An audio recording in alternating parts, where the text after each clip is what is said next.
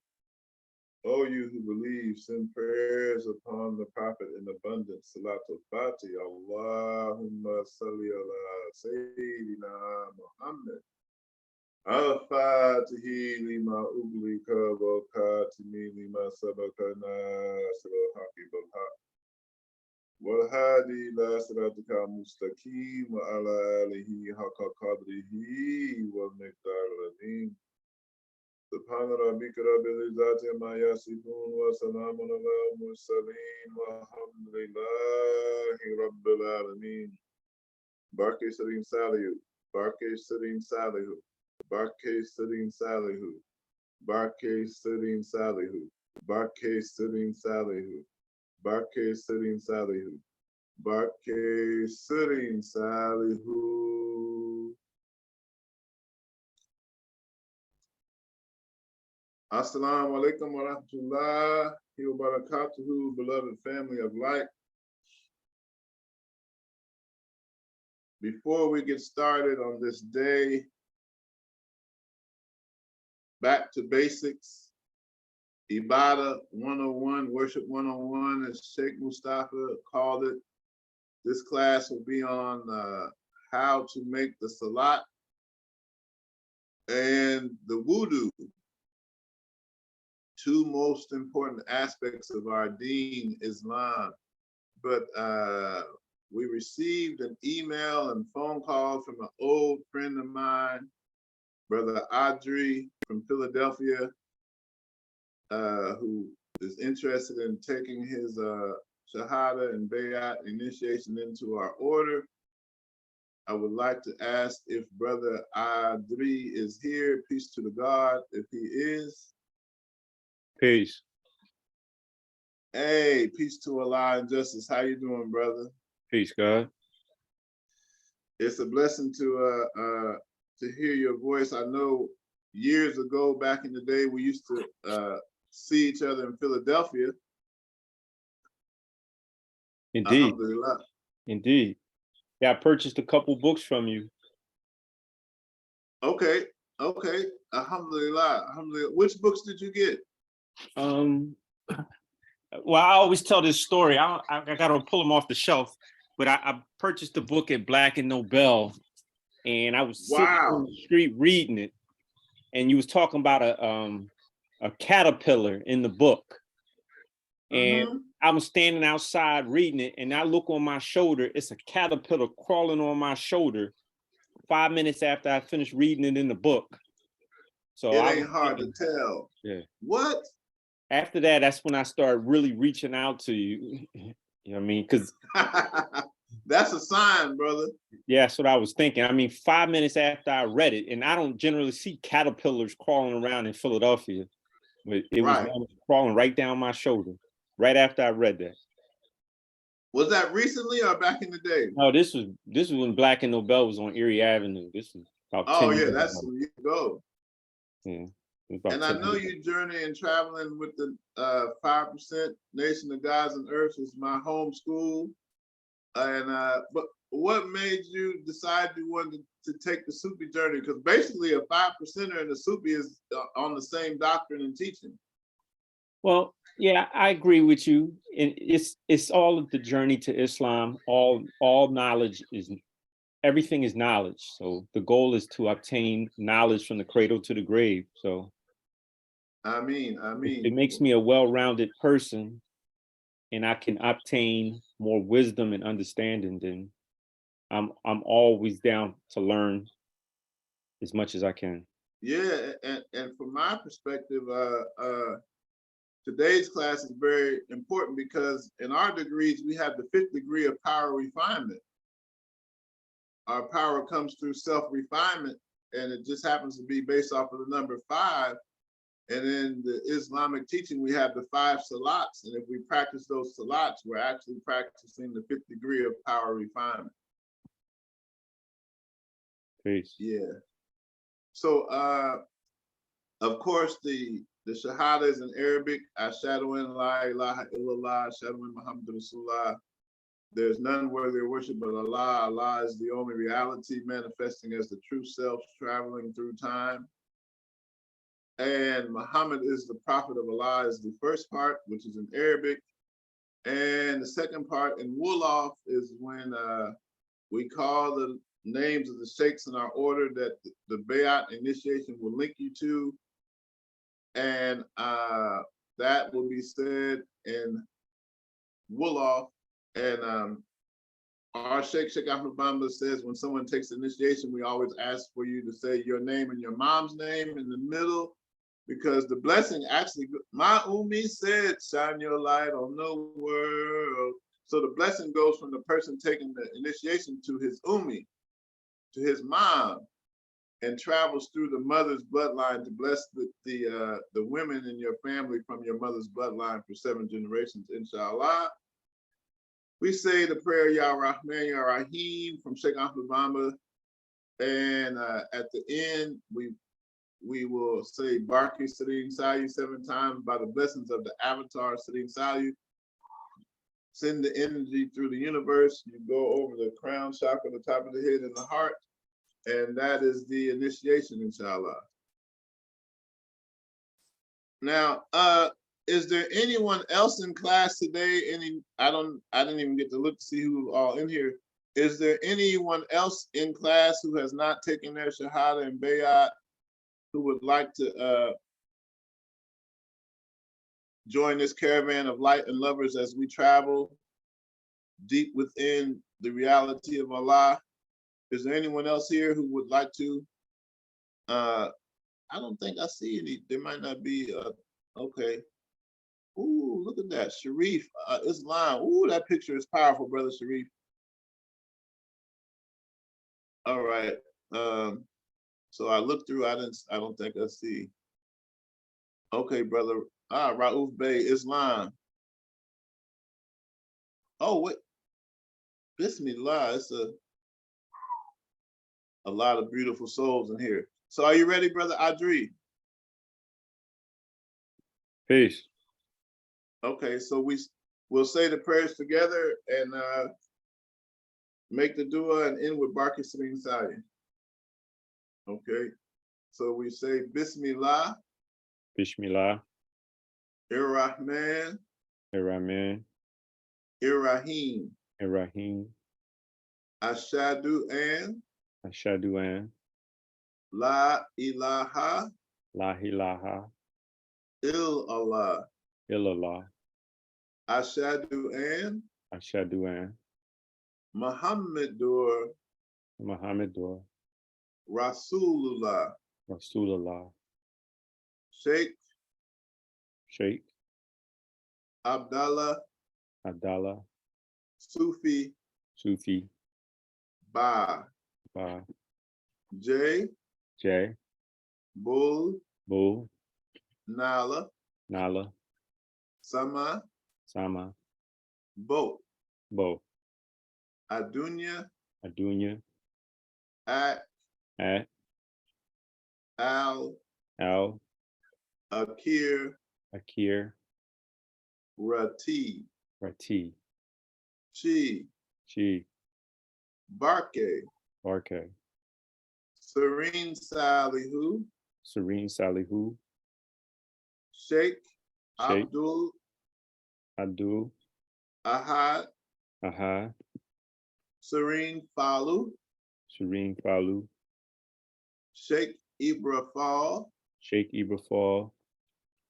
Sheikh Ahmadou Bamba Sheikh Ahmadou Bamba Kadim Rasul Kadim Rasul Ya Rahman Ya Rahman Ya Rahim Ya Rahim Ya Salihu Ya Salihu Ya Rahman Ya Rahim Ya Salihu Rabbi bima yasrahu lasanakat faja'a bijahi aftali manulai kadlaja'a Hamdi li Rabbin Karimin la sharika lahu wa sadri al-yawma nuran tata al-mala'a Muhammadun salawatu laifi abadina laifi isbihi kulli bihi kala'a Adhu ila lazia matmuwahibuhu li jumlatil kalki mayadra membariya Najaytuhu zala'a wa manaka rahmani takrima halim wa kulli min lagi mariya Rahmanu habli jami'al kalki rahmatan man yughniyani shriman ka'anahu kara'a Udhumat al-Mustafa and Kulima Sadatin Watahamil Kalka Yaman Dada Ummada'a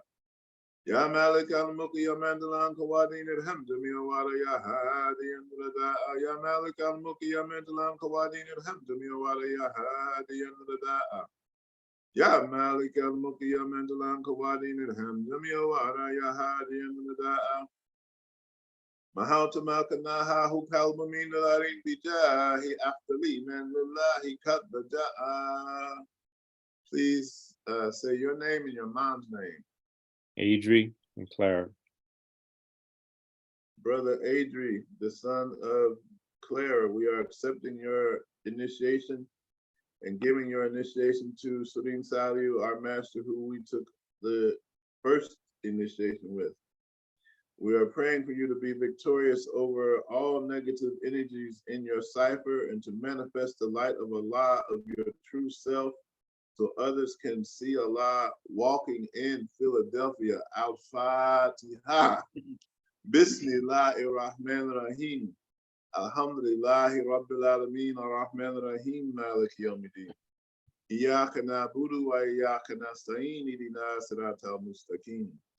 صراط الذين أنعمت عليهم غير المغضوب عليهم ولا الضالين بسم الله الرحمن الرحيم الله حي سماد وباقي سبحانه سبحانك وانك ولانك كنافه المنيه من كل شر وزن شنيه مستمسكين بالغياث في أحمد خير لنا من منتهى ومبتدا من قال حافظ من الوباء أمنه الله من البلاء كاف آية عين صاد كفيت كل درار الله بسير لا إله إلا الله حبلي مراديا كما هو بسير لا إله إلا الله يسر لي أسرى كما هو بسير لا إله إلا الله على نبي المصطفى الله صلي بلا إله إلا الله صلاة المبنين بسلام الله بسير لا إله إلا الله اللهم صل على سيدنا محمد الفاتح لما أغلق وخاتم لما سبق ناصر الحق بالحق والهادي إلى صراطك المستقيم وعلى آله حق قدره ومقدار العظيم Barki sitting Salihu, Barki sitting Salihu, Barki sitting Salihu, Barke Sitting Salihu, Barke Sitting Salihu, Barke Sitting Salihu, Barke Sitting Salihu. Ameen, Ameen, Ameen. Allahu Akbar. Allahu Akbar. Takbir, Allahu Akbar. Allahu Akbar. Ameen. Ameen. Welcome to the family of light, Brother Audrey. How do you feel on this day? I feel good. You know, it's nice to have a universal family. You said it, a universal family. This is a soul group, a soul family, a group of souls who are traveling back to the source, Allah, under the guidance of a true master, Sheikh Ahmadou Bamba. And it's a blessing. We have an affinity for anyone coming to our circle from the nation of Islam, from the nations of gods and earths, and also anyone coming from the Moorish Science Temple and the teachings of the great noble Drew Ali. This is what we call the Asiatic covenant and the Asiatic family of those who are born in the West. So anyone who comes from this Asiatic covenant, man, it just makes me smile because that's my source. That's where Cheikh Sufi came from. So Brother Audrey, it's a blessing. It's a blessing. We're going to go into the class today. The practices we're going to give you is the weird of the butterfly. You should try to recite the weird of the butterfly at least once a day. Also, the cane of wisdom is another practice which we'll have to send to you so you can have both practices. Generally, all the new disciples are doing the cane of wisdom in the mornings and the weird of the butterfly at night, but they can be done at any time during the day as long as you put them into your schedule. We do the practices to cultivate that divine light of Allah that's already there inside of the heart, to bring them to the forefront in our lives, to bring these divine names of Allah. And we will also ask if you can recite the Bismillah ar-Rahman ar-Rahim every day as a zikr as well. Recommended at least 111 times a day. You want to get up to 787 times a day with the Bismillah ar-Rahman ar-Rahim. It's a protection, an opening, a magnetism, and a removal of obstacles. This Bismillah ar-Rahman ar-Rahim is a whole lecture in itself, but as our teacher says, Islam is mathematics and mathematics is Islam. So a lot of the practices we do are very mathematical, and we know that you are aware of the science of mathematics. So cane of wisdom, weird of the butterfly, and the Bismillah ar-Rahman ar-Rahim every day. Do you have a WhatsApp? We have a circle on WhatsApp for the new first year students. Are you on WhatsApp? We can add you to that after class. Or if one of the admins is here, if you can share a link for the WhatsApp group. That way, Brother Audrey can join the circle, and anyone else who would like to be kept abreast of any upcoming classes, you're welcome to join the first year chat group with the link that will be posted, inshallah. So congratulations, beloved. Peace. I see the WhatsApp. Ameen, ameen. And then we'll put the two practices in there, the cane of wisdom and the weird of the butterfly. And there's videos.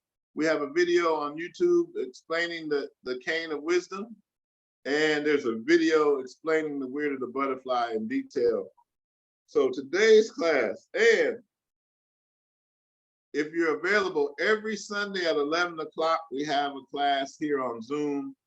And this class is year-round, inshallah. We have this class every Sunday at 11 a.m., inshallah. So today's class is a very important topic about the Salat and the Wudu. Now, we might as well go in order. We'll start with how to make Wudu. Wudu is a protection. Wudu is a protection.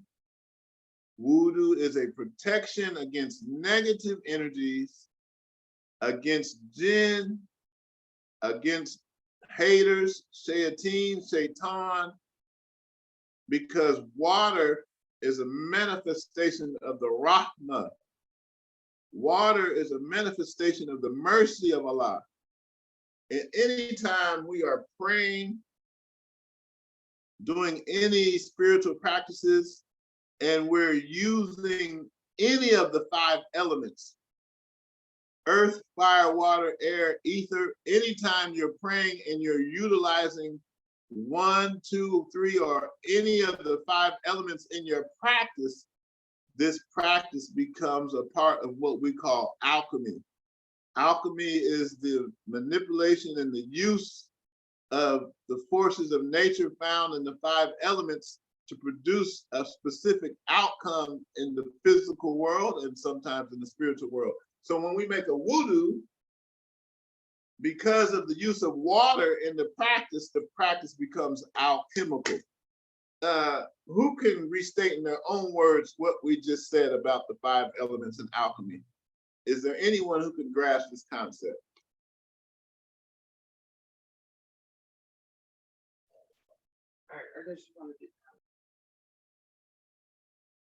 Anyone can grasp the concept?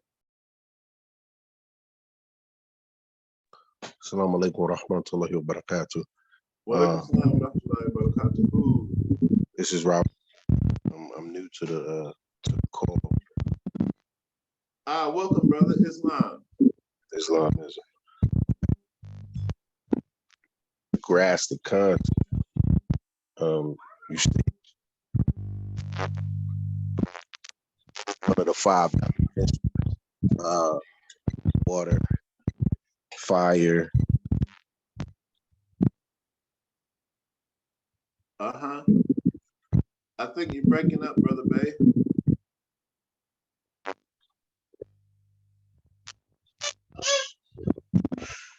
Can you hear me? No, we couldn't hear it. We couldn't hear you. Can you say that again, inshallah? What I'm saying, you use alchemy to produce physical.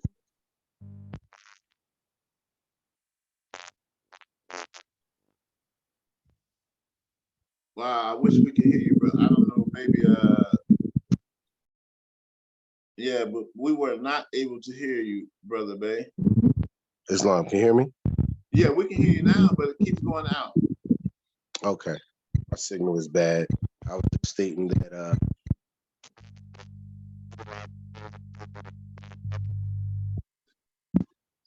makes it alchemy. Okay. I guess when we are making, yes, in order to produce the physical realm. Okay, so you got the concept. You got the concept. Islam, and when I joined the Moorish Science Temple in 1999 through Temple number 1 in Chicago, they gave me the last name Bay. So I was on a show yesterday with some Moors from Brooklyn, and they introduced me as Cheikh Sufi Bay, and I was like, how y'all know all that? But anyway, alhamdulillah. The wudu is a protection. In the Sufi schools, you find teachings that are not available to the public. Our Sheikh Ahmadou Bamba, said that a wudu and Bismillah ar-Rahman ar-Rahim will protect you from jinns. Our Sheikh Ahmadou Bamba says the wudu, the water, and Bismillah ar-Rahman ar-Rahim will protect you from jinns. Now, we know, according to the esoteric school, that most people who are doing magic against people are working with jinns to produce their Audu Billah magic against people. So when you're doing a wudu with Bismillah ar-Rahman ar-Rahim, it's an automatic protection against anyone trying to send any type of seer or magic or negative energy against you. So it's highly recommended by our way that when you make the wudu, you're pronouncing Bismillah ar-Rahman ar-Rahim, Bismillah ar-Rahman ar-Rahim during the wudu. And you're also visualizing Bismillah ar-Rahman ar-Rahim in the name of Allah, the Beneficent, the Merciful, going on to your different parts of your body during the wudu. Now we know from the Prophet Muhammad's hadith that the wudu is actually light on your body in the physical world and the spiritual world. How do we know that? The Prophet Muhammad has said that the Prophet Muhammad, peace be upon him, said, in the next life, I will recognize the souls of all of my followers. He said, I will recognize all of my followers in the next life. And his companion said, oh, Muhammad, how will you recognize the people who followed you? The Prophet Muhammad said, the parts of their bodies that were touched with water during wudu will be glowing with light. I know some of you probably never heard that saying. Muhammad said that the parts of their body in which they made wudu on that was touched by water, that part of their body will be glowing with light. So from that, you can infer that the wudu is putting light on your body spiritually and physically from the water.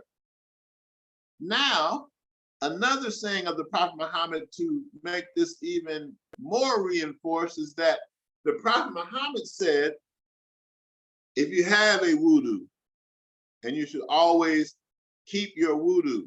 My motto is, if you break it, make it. The wudu lasts until you pass gas, till you go to sleep, or until you use the bathroom. So if you went to the bathroom, passed gas, or went to sleep, but the sleep must be a deep sleep. If you go to, now this is a very technical part of the wudu. If you have a wudu and you go to sleep, but you're not in a deep sleep, if somebody call you and say, Saffron, wake up, and you wake up, then your wudu was not broken. But if you have a wudu and you go to sleep and someone says, Sheikh Bilal, wake up, and you don't wake up, you were on a truly unconscious state, then your wudu was broken. You have to make a wudu again. This is what they call the fiqh of the wudu. So how do we make a wudu? You make your intention, oh Allah, I have intention to make wudu. And in the slang term, we say wudu protects you from voodoo. But anyway, the first thing you do, Bismillah ar-Rahman ar-Rahim, you take the water and you wash your hands one time with water. Now, some of the videos that you watch on the wudu will say, wash your hands 3 times. Wash all of the body parts 3 times. Where does this come from? In Islam, we have something called fard.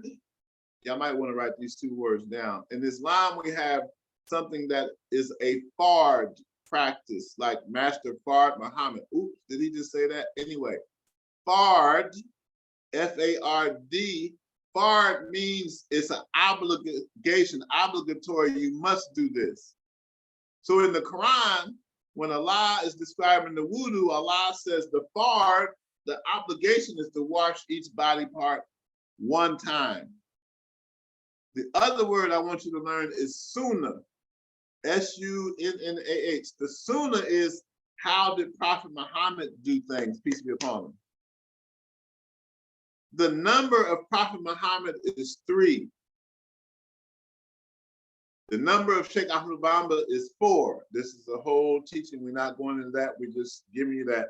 The Prophet Muhammad used to do things in 3s, peace and blessings be upon him. So even though Allah says, wash your body parts 1 time, which is the fard, the sunnah, the way of Muhammad, the Prophet, peace be upon him, was he would wash his body parts 3 times. So both are acceptable. So We are just going to go over the fard of the wudu, but if you want to wash each of the body parts 3 times, alhamdulillah, following the sunnah of the best of creation, Prophet Muhammad, peace and blessings be upon him. So, wash your hands up to the wrist, Bismillah ar-Rahman ar-Rahim. Now, according to the fard, after your hands, you would take the water, say Bismillah ar-Rahman ar-Rahim, and wash your face. Washing your face. The fard is to wash the face with water 1 time. The sunnah, Prophet Muhammad being so meticulous in his practices, peace be upon him, Prophet Muhammad, peace be upon him, before washing his face, he would take the water, rinse out his mouth, take the water, blow it in his, rinse out, sniff in his nose and blow out his nose. Now, when you're living in the desert with sand everywhere, it could be quite important to wash out your mouth that might be dry from being in the desert, dirt and sand in your nose from being in the desert. So the Prophet Muhammad, he would rinse his mouth out with water, take some water, sniff it in his nose and blow it out. And then he would wash his face for the wudu. Both are acceptable. Okay, you could do the fard, just washing your face with water, or you could do the sunnah, which would be hands first, water in the mouth second, water in the nose third, and then washing the face. The third step in the wudu, write this down, you'll be an Islamic Sufi scholar. One of the sayings of Cheikh Sufi is, Islam is to the right. Simple saying of the Sheikh, Islam is to the right. Meaning, if you have to choose between right and left hand first for the wudu, if Islam is to the right, after your face, you're going to wash your right arm with water, Bismillah ar-Rahman ar-Rahim, up to just past the elbow with the water, Bismillah ar-Rahman ar-Rahim.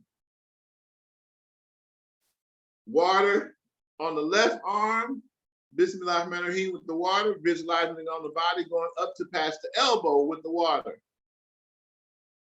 Okay. After the arms, you're going to wash the top of your head from front to back with water. Put the water, Bismillah ar-Rahman ar-Rahim, front, Bismillah ar-Rahman ar-Rahim, back. After you wash your head, you put water in both hands and you clean your ears. Bismillah ar-Rahman ar-Rahim, water in the ears, inside the ears, behind the ears, clean the ears. The next part, to seal the deal, Islam is to the right.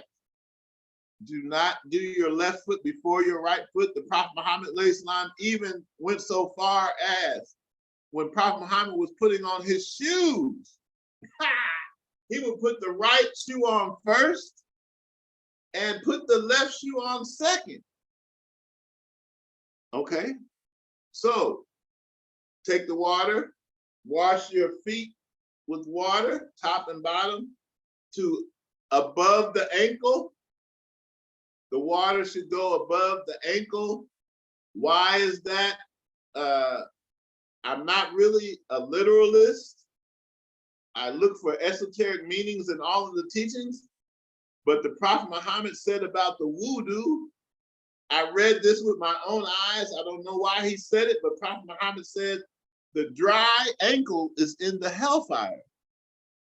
The dry ankle from wudu is in the hellfire. I had no idea why he said that. But since I read that with my own eyes, when I make a wudu, I make sure the water goes up past my ankle. Right foot first, left foot second. One of the practices of the sunnah, after the wudu, the Prophet Muhammad would say shahada. Ashhadu an la ilaha illallah, ashhadu anna Muhammadur Rasulullah. When you do that, you're in a state of ritual purity. Ritual purity is very important in Islam. You want to maintain this level of ritual purity. Breaking the wudu, sleeping, bathroom, passing gas, also intercourse, sexual intercourse breaks your wudu. If you have sexual intercourse between a salat, the wudu is not enough to make salat. After sexual intercourse, you need to make a ghusl. The ghusl is the spiritual bath that we take in Islam. The Prophet Muhammad ﷺ said you should make at least one ghusl every 24 hours, washing your body with water. And the Islamic fiqh says you should always at least make a ghusl, washing your body with water completely on Fridays. Now, since we're teaching the class, how do we make the ghusl? The ghusl is simply saying, first, because it's after intercourse, you want to wash your private parts with soap and water, get that clean. Wash your hands, get that clean. And then two schools of thought. Some schools of thought say make a wudu before the ghusl. That is not the practice of Cheikh Sufi. I'm just giving you what some of the Muslims say. Some say make a wudu afterwards. I usually make a wudu after the ghusl, but it's not necessary. That's just the way I do things. But the ghusl, basically, you're gonna wash, after you washing your private parts and hands, spiritual bath in Islam is called ghusl, G-U-S-H-L. You take the water and wash your head. Usually we do this in the shower. In America, everything is easy. Can you imagine being in the desert back then when they didn't have running waters and showers? They were using buckets of water anyway. Wash your face and your head with the water completely. Wash the right side of your body with water from the shoulder all the way down to the foot. Right half, I know it's like, wow, how am I gonna wash the right half of my body? Just visualize it. It doesn't have to be exact, but you're visualizing the water going the front side of your body all the way down. Then you're gonna wash your body on the left side with the water shoulder all the way down to the feet. If you're in the shower, you turn around and you make sure the body goes down the back, washing the right side of your back all the way down to the feet, and the left side of the back all the way down to the feet. Generally, if you're in the shower, the water is going to hit the whole back at the same time, alhamdulillah. So that is the ghusl and the wudu. Now, I wanted to say something before we go any further. Who can tell me how to make a wudu? Who can tell me what are the steps of the wudu? And after that, we'll ask someone to give us the steps of the ghusl. Who can review? Yes, Brother Sharif, Islam. Can you give us the practices of the wudu?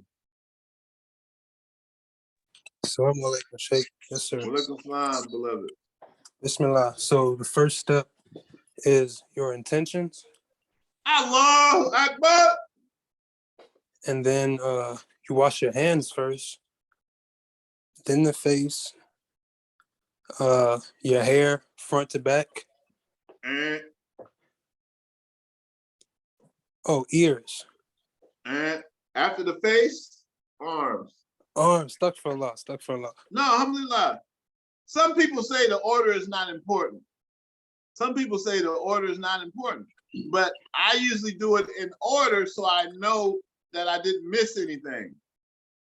Because let's say if you didn't do it in order, let's say you did your face, you did your head and your ears, and then you went and did the feet, but you forgot to do the arms. So some say the order in the wudu is not important, but for me, I don't want to miss anything before I go and make my salat. So I try to keep the same order. Try again, inshallah. Bismillah. Intentions, hands, Uh-huh. face, Yep. arms. Allahu Akbar. Which arm first? The right arm. Islam to Islam the is to the right. right. Okay. Then your left arm, Uh-huh. your ears. Before, hold on, before the ears? Oh, your hair, Okay. front to back. Mm-hmm. Your ears, and then your right foot, Uh-huh. left foot. Yes. Now, years ago, Cheikh Sufi was shown in a vision. I don't know how many, long time ago, I had a vision in which Allah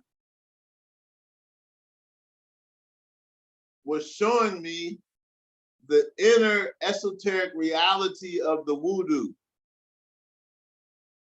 In the vision, I was shown that when you make wudu, you're putting a ball of light around the arm, leg, arm, and the head. You're putting a light around the extremities of your body. I was shown that the wudu of the hands is putting a glove. It was a ball of light over my hands, a ball of light around my face and the head, a light coming up past the elbow, light over here, a ball of light around my feet, and a ball of light around the left foot. I saw that in a vision, and that's when I said to myself, "What the wudu is actually putting light on your body." I saw that in a dream. Stop for allowing me telling all my personal business. Now, who can tell us what breaks a wudu? Passing gas. With your nasty ass passing gas all the time. Stop for allowing, forgive me. I like making jokes. Passing gas breaks it. What else? Sex. Uh-huh.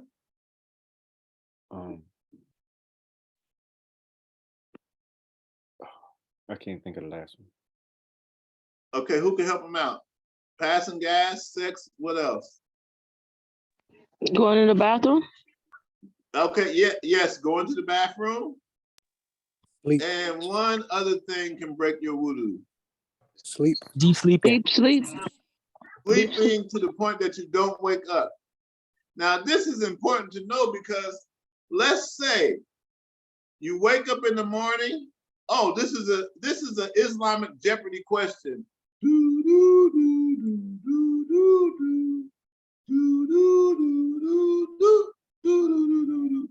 Islamic Jeopardy question.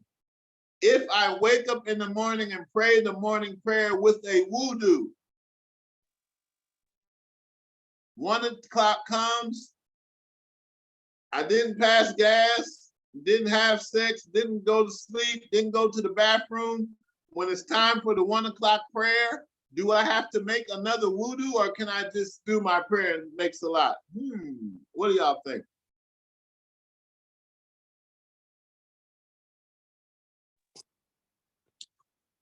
You good. Okay, Brother Sharif says make another wudu. Somebody says you good. Okay, going once, going twice. Anyone else want to weigh in on this? You good, you are good. If you didn't break the wudu, you don't have to make it again, okay? If you kept your wudu during, you may be able to keep your wudu all day. If you didn't do anything that breaks the wudu, you can do,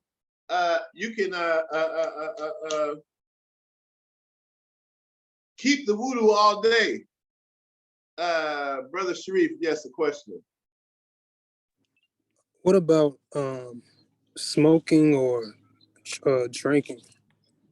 Smoking or drinking do not break the wudu. Great question. Great question. Any other questions? Peace. You can perform the Peace wudu and in your blessings. house and then travel somewhere. Is that all right? Brother, the people in Africa told me, don't ever leave your house without a wudu. So yes, if you, man, I can make a wudu in Philadelphia. Get on the bus and go all the way to New York. If I didn't do any of those things to break the wudu, I can go in the mosque and pray or pray at my friend's house in New York without making another wudu. That's a great question, Brother Audrey. I would not leave my house without wudu. You will see that this one small thing in Islam, if you do it consistently, everything is energy. If you start to keep a wudu during your daily activities, reading a book, watching videos on social media, which you shouldn't be on there too dang on much, if you have that wudu with you at all times, you'll start to feel a sense of sanctity.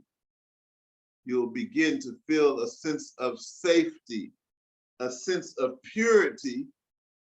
Me, nobody has ever seen me. Nobody has ever shook my hand and I was not in a state of wudu and ritual purity. I bet on my mama's ass, you ain't never seen Cheikh Sufi nowhere and he didn't have a wudu. He wasn't in a state of ritual purity. This is just how I get down. I don't play with that because I know that people are throwing negative energy at you. You be in Walmart, some hater looking at you, trying to send negative energy to you. Some guy on the highway cut you off, giving you the finger. When you got a wudu, it's protecting you from all that negative energy. Like the wudu is literally a force field of light on your body. Literally. Okay, any other questions or comments? Protection through the wudu, supreme protection. And how many people saw The Wizard of Oz? I always like to bring this up when we talk about wudu. How many of y'all saw The Wizard of Oz, the old movie? The Wicked Witch of the West, what was it that burned her? I'm melting. Why was she melting? Let's talk for love. That water. Water.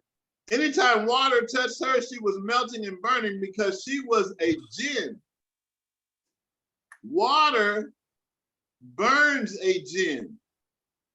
Okay, I know some of y'all probably didn't know that, but water burns jinns. Jinns are made from smokeless fire, and everybody knows that water puts fire out. So the wudu is a protection against the jinns, okay? Now, who can tell me how do we make a ghusl? And when is a ghusl necessary? I love this class. Back to basics. Bismillah, Sheikh. Astaghfirullah. Yeah, alhamdulillah. 2 questions. One, Brother Q asked a question in the chat. Can a haram thought break wudu? And I was going to ask, I thought I read somewhere that backbiting can break wudu and stuff. Okay, from what we know, haram thoughts do not break your wudu. I haven't heard where backbiting breaks the wudu, but anytime, if you feel like you just thought something horrendous, Sufi say, pay attention to your heart. Now, my Sheikh Farmi did tell me this. Sheikh Farmi did say there are some Sufi masters who, if they have a negative thought, they'll make a wudu. I did hear that from one of my teachers. Farmi also said there are some Sufi masters, if they stop their zikr, if the name of Allah stops being repeated internally, they will make a wudu because they stop reciting the name of Allah. So these are very high stakes, Brother Q. This is a great question. You know, for the highest Sufis, we could say a negative thought would break their wudu, but that would be in what we call hakikat. That is not something that you find in the Sharia or the Islamic basic teachings, but in the hakikat, the truth of reality, you can say backbiting will break your wudu, and having negative thoughts breaks your wudu at the higher levels of hakikat. I love this discussion. Any other questions or comments?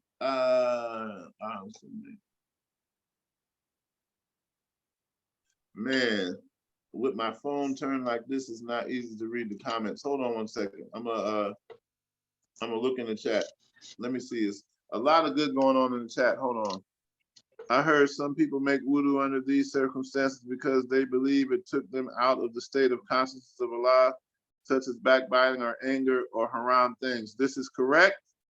Some people have made wudu if they got into a state of anger. Some people have made wudu because of backbiting, so the sister is correct in her comment.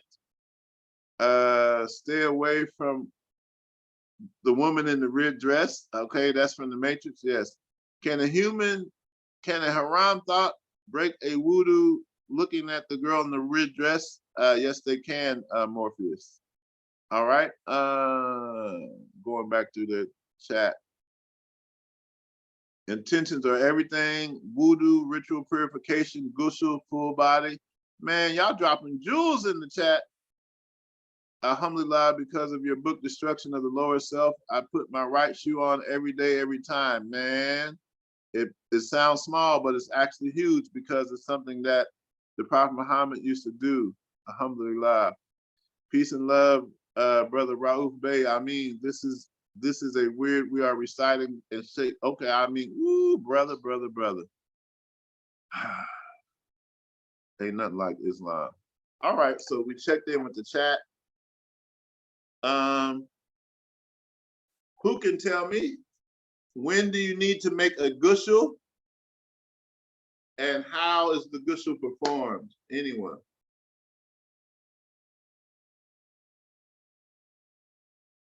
When do we need to make a ghusl, and how do we make a ghusl?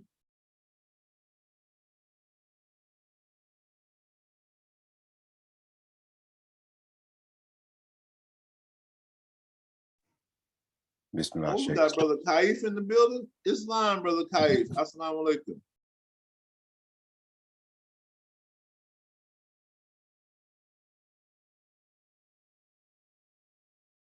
All right. Anyone, when do we need to make a ghusl? Bismillah, Sheikh. Astaghfirullah. Alhamdulillah. Yes, beloved. Ghusl is made after intercourse, inshallah. And first it'll be with intention. As we get in the shower, visualizing washing the right side of our body first, and then visualizing washing the left side of our body, inshallah. And I had a question, Sheikh Astaghfirullah. There was a prayer you gave going into the bathroom. Are you able to give us that prayer as well too? The Prophet Muhammad ﷺ says, when you enter into the bathroom, there's a prayer that you make. A'udhu billahi min al-khubuthi wal khaba'ith. I seek the protection of Allah from the filthiness and dirtiness of this place. You go into the bathroom, you step into the bathroom with your left foot. These are all sunnah. Prophet Muhammad, peace be upon him, he would go into the bathroom with his left foot, and he would come out of the bathroom with his right foot. This is all about energy. I never stepped into a bathroom with my right foot first because I'm trying to be like the Prophet Muhammad, peace be upon him. Another thing, the Prophet Muhammad, peace be upon him, would step into his house with his right foot. When you go in your house, right foot first. We could go into this in more detail. When you step out of the house, leaving the house, left foot first. Simple, basic teachings in Islam that are all based off of the energy of your actions. Going into the bathroom should be with the left foot because it's a dirty place. Coming out of the bathroom should be with the right foot because you're leaving an unclean place. And that's crazy because, okay, I'm not gonna go, I could go into more detail, but before you go in the bathroom, the prayer for protection to make the jinns leave out in Islamic teaching, we know that jinns like to be around dirty places. They like to be around feces and filth. Yes.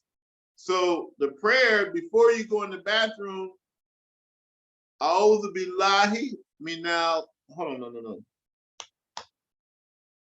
A'udhu billahi minal kubuthi wal kaba'ith. You say that before going into the bathroom, and the jinns will leave out of the bathroom. A'udhu billahi, I seek the protection of Allah. Minal kubuthi wal kaba'ith is what you say when you go into the bathroom. Prayer when you come out of the bathroom is gufranik. The Prophet Muhammad would step out of the bathroom with his right foot and say, Gufranik, may Allah forgive us. And he would say the Shahada when he came out of the bathroom after the wudu. Okay? So these are the prayers for going in the bathroom. Do not come out of that bathroom without making a wudu. When you come out of the bathroom, Gufranik, may Allah forgive us. And you say the Shahada, Ashhadu an la ilaha illallah, Ashhadu an Muhammadur Rasulullah, upon leaving the bathroom, okay? Any other questions about the wudu, using the bathroom, or the ghusl? Then we'll go into the salat. Yes, Sheikh. Astaghfirullah. I love questions. Alhamdulillah, yes. So if we're doing if you taking a shower, take a complete clean our whole entire body, and then we off traveling and we don't have a bidet or can clean, fully clean ourselves again, just going through the basic steps of wudu, would that be a thorough wudu? Yeah. Once it's broken. Make a wudu when you're traveling, yes. Yes. Okay. Say if you're at home and you go to the bathroom, is it necessary to fully hop in the shower again and clean your whole body again after using the bathroom? No, cleaning your whole body with the ghusl is only after sexual intercourse. No, I'm sorry, astaghfirullah. I mean with if you're just using the bathroom. Yeah, if you're just using the bathroom, you can make a wudu. A wudu, you break your wudu using the restroom and. Pardon me, can you hear me? Yes, sir. Yes, sir. Okay, astaghfirullah. Yeah, and so once you use the bathroom, would you need to? You don't, like I was saying, you don't have a bidet accessible, and could you just make your wudu and wash your hands, wash your arms, face, head, your ears, and your feet, and would that be considered a thorough wudu? Yes. Remake? Okay. Now, what you're getting into is what we call a stinja. Everybody heard of wudu. Few people heard of ghusl. Very few Muslims have heard of what is called a stinja. A stinja is, when you said the word bidet, I was like, where you been? You've been in France, you've been in Islamic countries, you've seen a bidet before? No, I've never used one before. It's funny. It was funny because I just came across this comedic. I think his name is Mo Amir. And so he is on one of his shows, he was speaking to that in that regard to a bidet and not having them, and they're not being common in the West.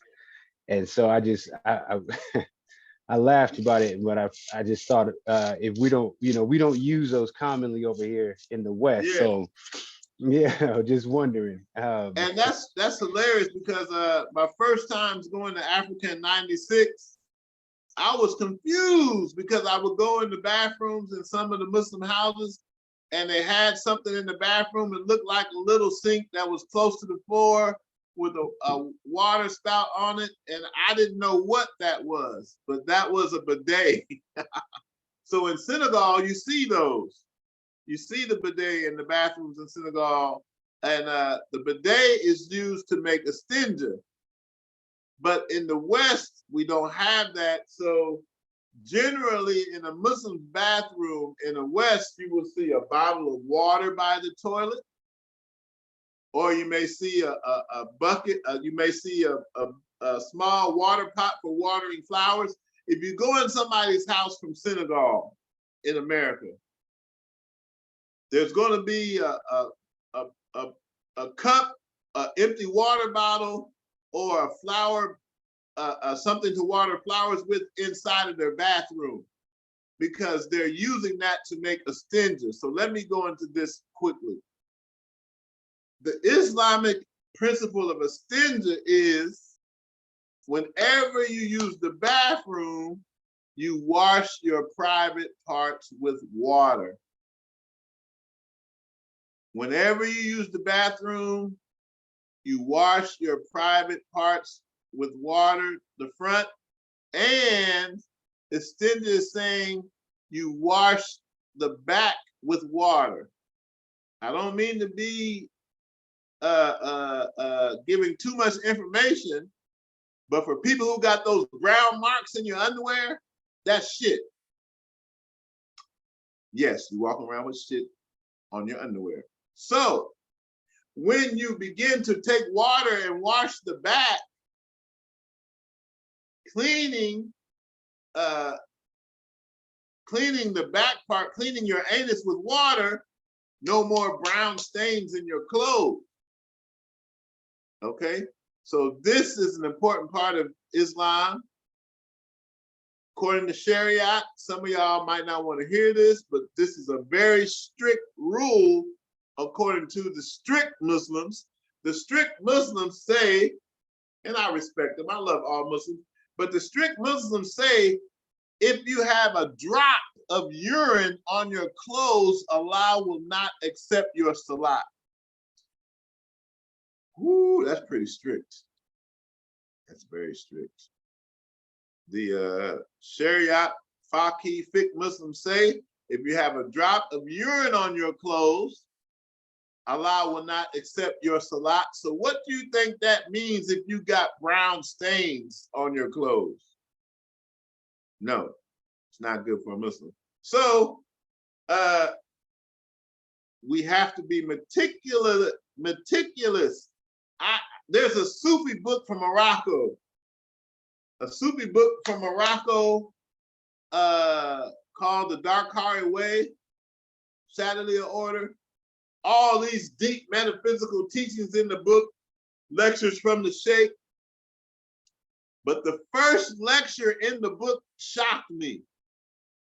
The first lecture in the book from Morocco, from the Darkari Way, is a short lecture on making sure there's no drops of urine on your clothes.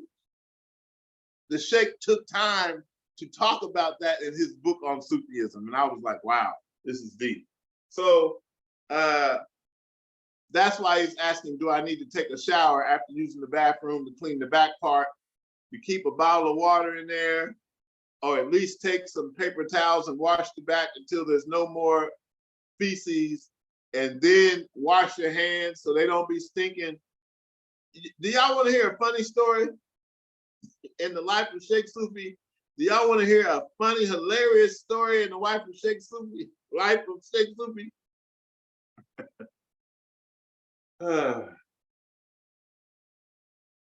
I need to tell this story because some of y'all might visit us in Senegal.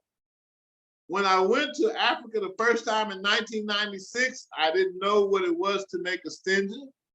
I had heard about it. I wasn't practicing it. Baby wipes are very good for cleaning. Yes, you can use baby wipes to clean, the back.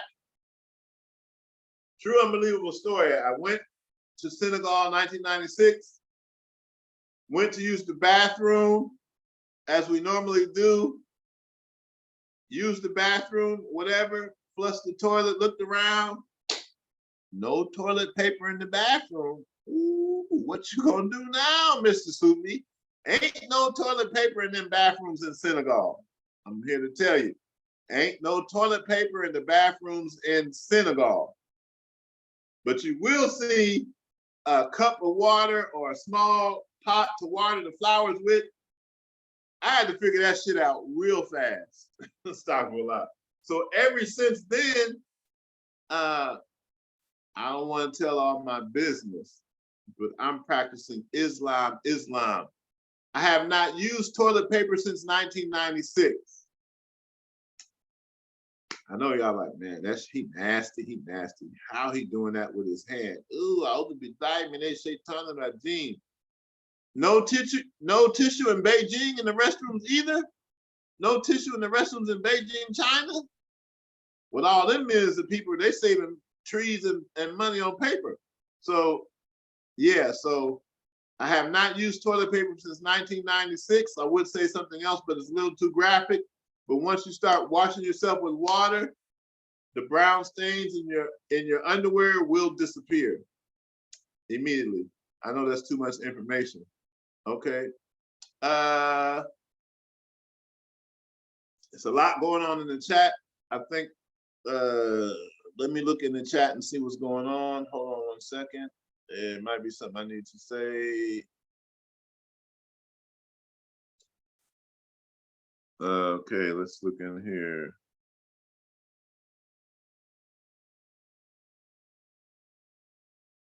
Yeah, okay. Using the left hand in the background. Somebody said, I just realized how American I am. I know, right? Oh, stop. What's that little picture looking bottle that be in the bathroom? Yes, that's for a stinger, Brother Habibi Salihin. Okay. Definitely baby wipes come in handy. Islam, Brother Bate. Now, that's why we gotta look in the chat group sometimes. Now, the brother put in there, if there's no water, you can use dry sand or a rock to make your wudu, and this is called tayammum. I had totally forgot to mention it. We are happy the Brother Bay put that in there. If you're in a place where there's no water and you still need to make a wudu, can you perform ghusl? Nah, you can't just roll over in the dirt, Brother Sally, who can make a ghusl in the dirt. I mean, I'm visualizing somebody do that. But for the ghusl, you need some water. But for a wudu, I can't see nobody taking a whole thing of dirt and pushing it over their body for a ghusl. You go to the salat. Okay, so the tayammum, T-A-Y-A-M-U-N, is how you make wudu without water. For tayammum, I don't see tayammum, you have a rock or a brick that if you're using a rock or a brick, you say, I have intentions to make tayammum. You rub your hands on the ground. You rub your hand, no, stop a lot. You rub your hands on the brick once, twice, touch the brick, rub your hands. Touch the rock, rub your hands. Touch the rock, rub your hands 3 times. And then you touch the brick or the rock and go over your face once. Touch the brick or the rock, go over your face twice. Touch the brick or the rock, go over the face 3 times. Then you say the Shahada, Ashhadu an la ilaha illallah, Ashhadu Muhammadur Rasulullah, that's tayammum. Also, like he said, it can be done on pure dry earth. If there's sand or dry earth outside, same thing for tayammum. You make your intentions to make the tayammum. You pat your hands on the dry earth, rub them once, touch the earth again, twice, earth again, 3 times, touch the earth, face once, earth, face twice, and the earth 3rd time, the face 3 times. This was very important during the Prophet Muhammad's time, ﷺ, because the people lived in the desert and water was not plentiful in the Arabian desert. Okay? There's even some places in Africa where the water might not be plentiful. I made a lot of tayammum when I lived in Senegal. When I lived in Africa, I have made tayammum several times when there wasn't a water source to make the wudu. So I'm glad you brought that up. What time is it? I know it's got to be at least 12 o'clock. What time is it? So today's class is 12:35, Sheikh. okay, 12:35. Alhamdulillah. Oh, Sister Zima in the class. Bismillah, alhamdulillah. We need to get into the salat because if it's 12:25, 12:35, we're going to go into the salat. I wanted to take more time on the salat. Let's see, where do we start? I won't be able to tell all the stories I was going to tell about the salat. So we're just going to go right into how to make the salat. Now, Bismillah ar-Rahman ar-Rahim, Allahumma salli ala Sayyidina Muhammad wa sallim. Remember that in Islam, the actions are based on intentions. So when you're making your salat, you need to make your intention, even though it's obvious, it's apparent. You're standing up by the prayer rug, you're about to go through the positions without Fatiha, but you still should make your intention. Oh Allah, I have the intention to pray my salat. If you know the name of the salat, oh Allah, I have intention to make the Subha prayer. Oh Allah, I have intention to make the Dhuhr salat. Oh Allah, I have intention to make the Asr salat, the Maghrib salat, the Isha salat. And my personal practice is, before I make salat, I state my intention and I make a dua before praying. Oh Allah, I have intention of making the Dhuhr salat.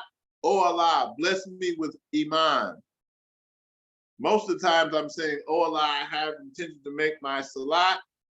Bless me with Ihsan, or bless me with Iman, Islam, Ihsan. I'm always making a prayer to Allah before I say Allahu Akbar. That's not necessary. That's just what Cheikh Sufi does. Because I'm going to Allah in salat, I may as well ask Allah to bless me with some spiritual gifts.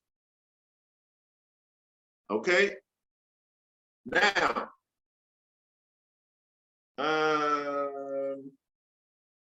let's go over the prayer times and the number of rakat positions in each prayer, and then we will stand up and go through the positions so you can see the positions. Now, I want to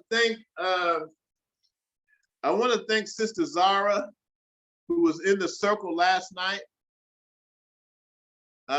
We had a beautiful interview, discussion, class last night in Atlanta in a nice Reiki studio. And after the class and the talk, the sister asked a question about how to make salat.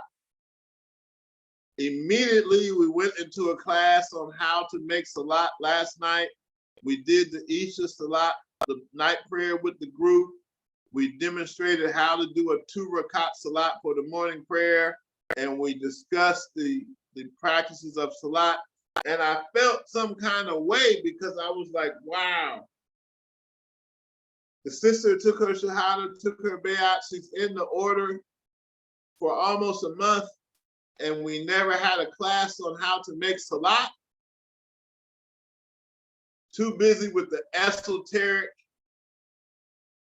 deep mystical practices in Islam, and I did not even take time to teach a class on how to make salat and how to do a wudu. I felt some kind of way. I felt like, astaghfirullah, I'm not doing my job. So I said after last night, we would give a class on how to make the wudu and salat for all disciples again. Even though I have a video on YouTube on how to make salat, that's not enough. We need to keep going over the basics, over the basics, over the basics. I'm sure some of you have been making wudu, but the discussion of wudu today, I'm sure you learned something about the wudu that you did not know. So we have to keep teaching, a master to master the basics. So as we go into this class on salat, We want to thank Sister Zara, because I would not have given this class today on Wudu and Salat if she had not asked that question last night. So we are thanking you, showing gratitude.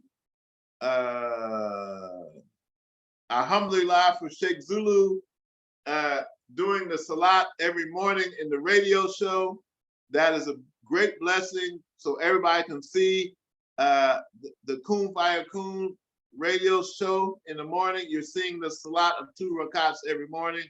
So we thank Sheikh Zulu for doing that for everyone, so they can see the morning prayer. So now,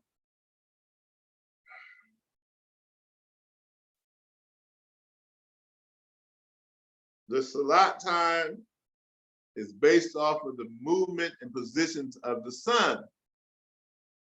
The 5 daily prayers in Islam. I do want to tell this story, but I'm going to shorten it. The Prophet Muhammad says, you can write these words down, you don't have to. Salatul Mirajul Mu'mineen.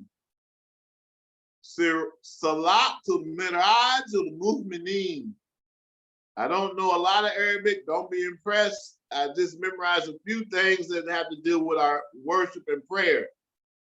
Prophet Muhammad says the Salat is the Miraj, the night journey of the Mu'mineen, the true believer.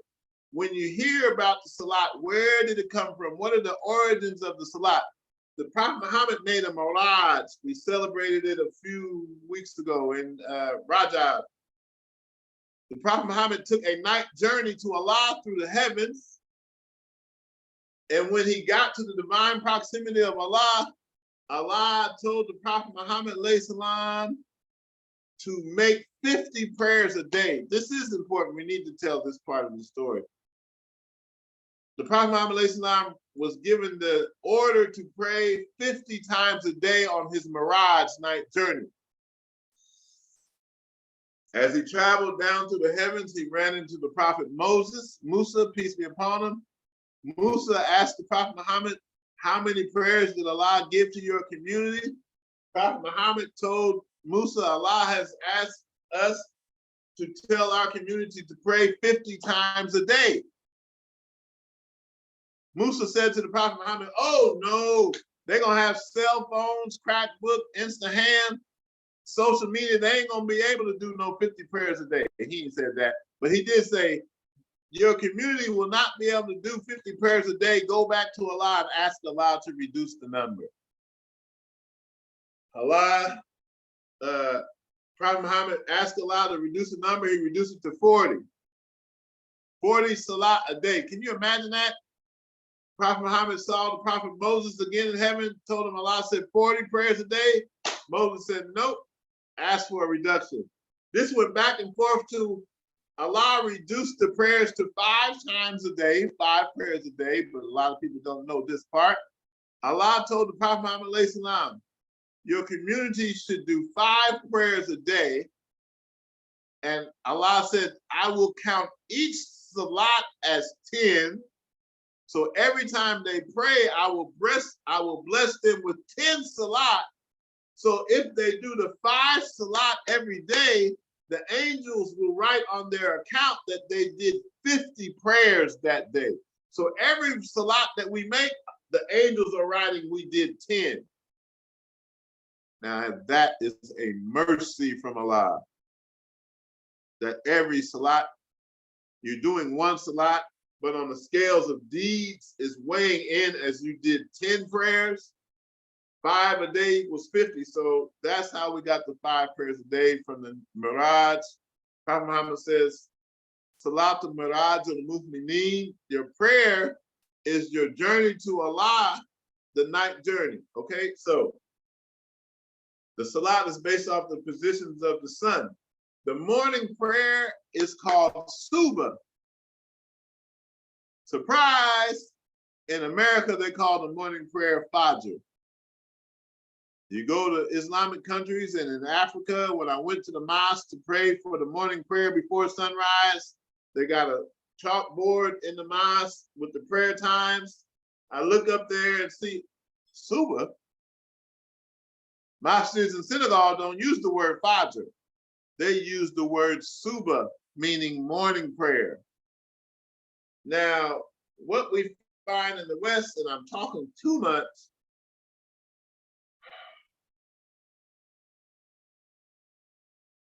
the Prophet Muhammad, peace be upon him, every morning would pray 2 rakats of Sunnah prayer before the 2 rakats of the Fard prayer.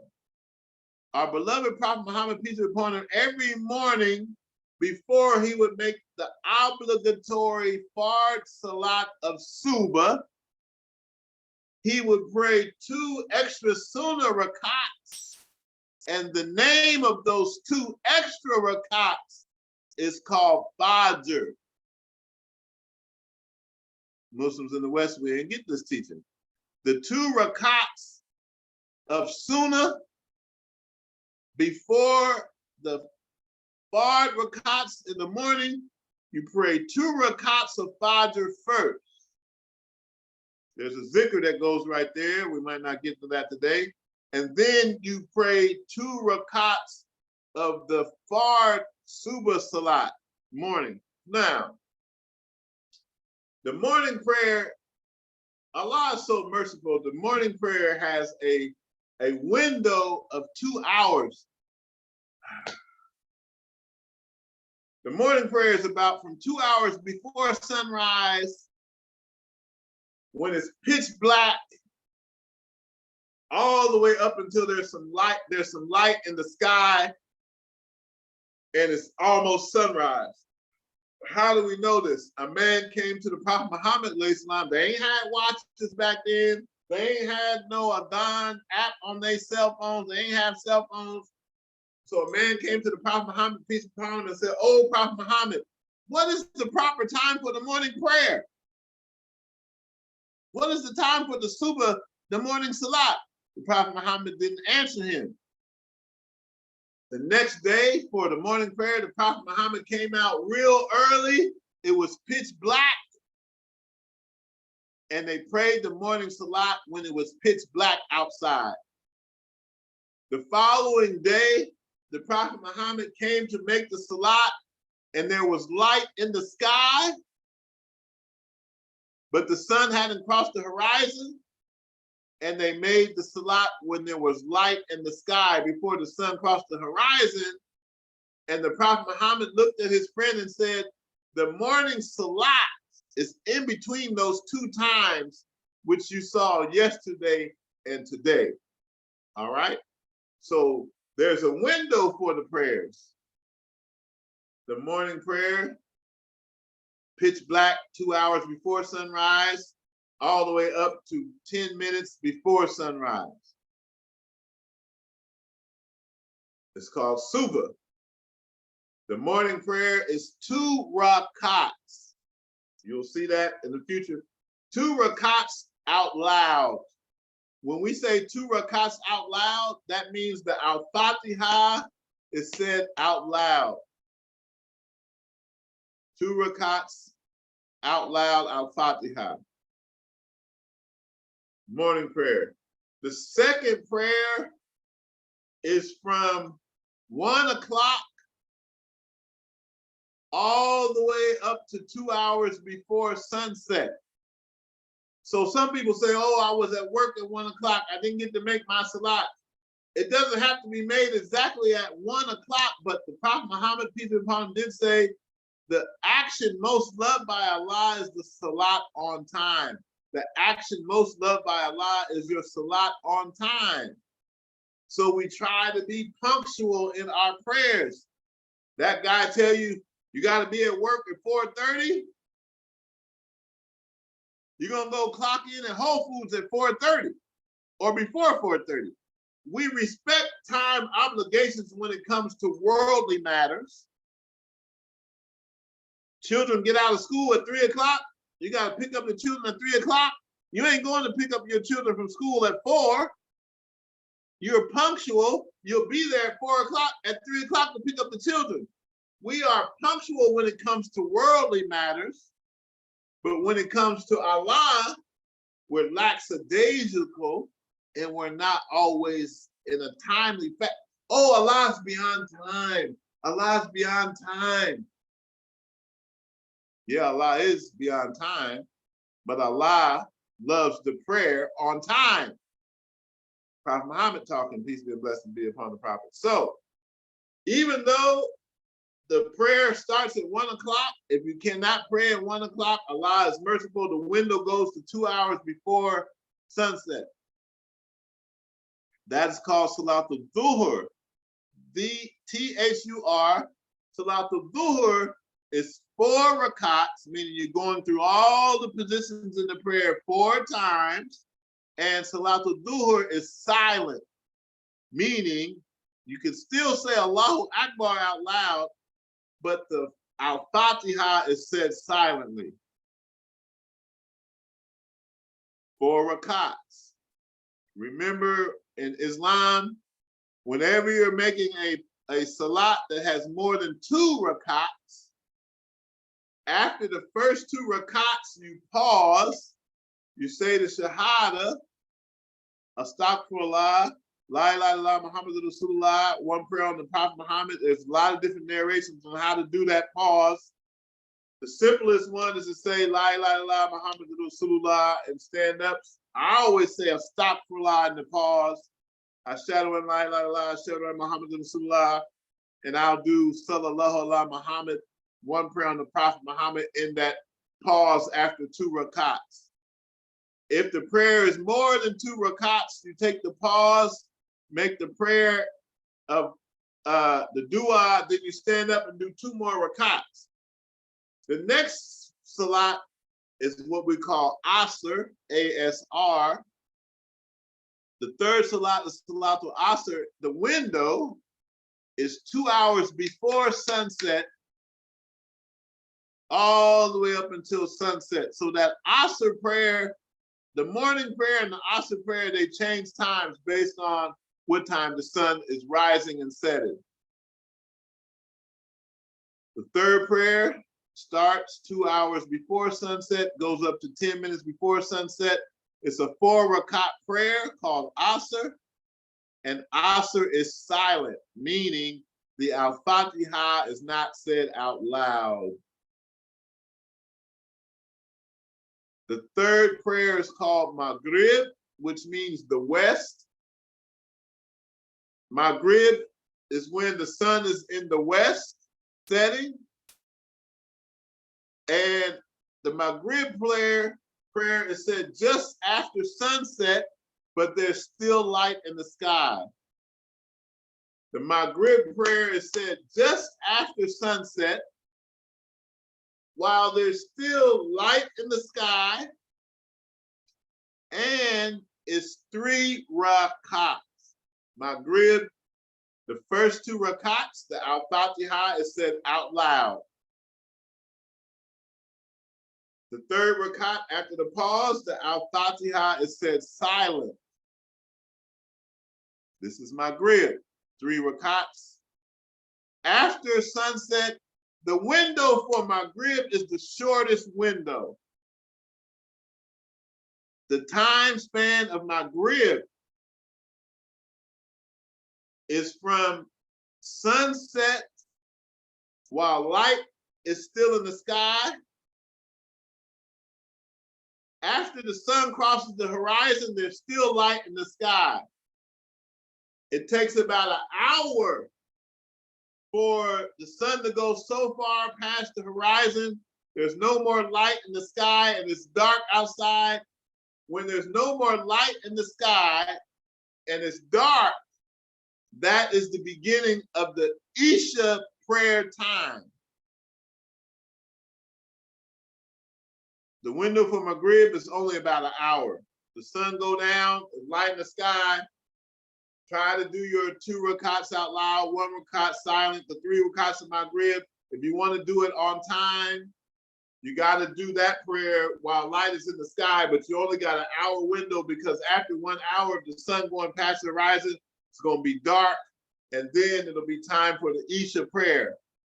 Thank Allah for the mercy that if you are not able to do the prayer in the window, You can still make the salat up. You can make the prayer at any time. Let's say, practical situation. You work from 9 to 5. You're at work during the time of the Dhuhr prayer. You're at work during the time of the Asr prayer. You can wait till you go home and make those prayers up. You can wait till you go home and make those prayers up. I remember, I'm telling too many of my personal stories. Let's just stay on the Salat class. Isha Salat, no light in the sky, at least an hour after sunset. The window for Isha is very long. The Isha Salat goes from an hour after sunset all the way to 2 hours before sunrise. So the Prophet Muhammad, peace be upon him, said in Sahih Muslim Hadith, Prophet Muhammad said if it was up to him, he would delay the Isha prayer and pray that late at night. The correct prayer time is 1 hour after sunset. But Prophet Muhammad said in the Hadith, if it wasn't difficult for people, he would prefer that the night prayer of Isha was prayed later on in the night, not necessarily when it comes in the hour after sunset. The Isha prayer is 4 rakats. These 4 rakats, the first 2 are said out loud, meaning the Al-Fatiha is out loud. And the second 2 rakats, the Al-Fatiha is said silently. Pop quiz, rewind the tape. Who can tell me from their notes what are the prayer times and how many rakats is each prayer? Prayer time, we could have had a breakout room, but we don't got time. What are the times of prayer? How many rakats are in the prayer? And I want you to tell me, is that prayer said out loud? Is it silent? Or is it a combination of out loud and silent? Who think they got enough good notes to answer this question of Cheikh Sufi?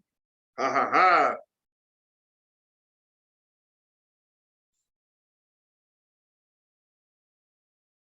Now, if someone's been making salat for a few years, and you want to answer this question for the new disciples so that they can hear it twice, Bismillah.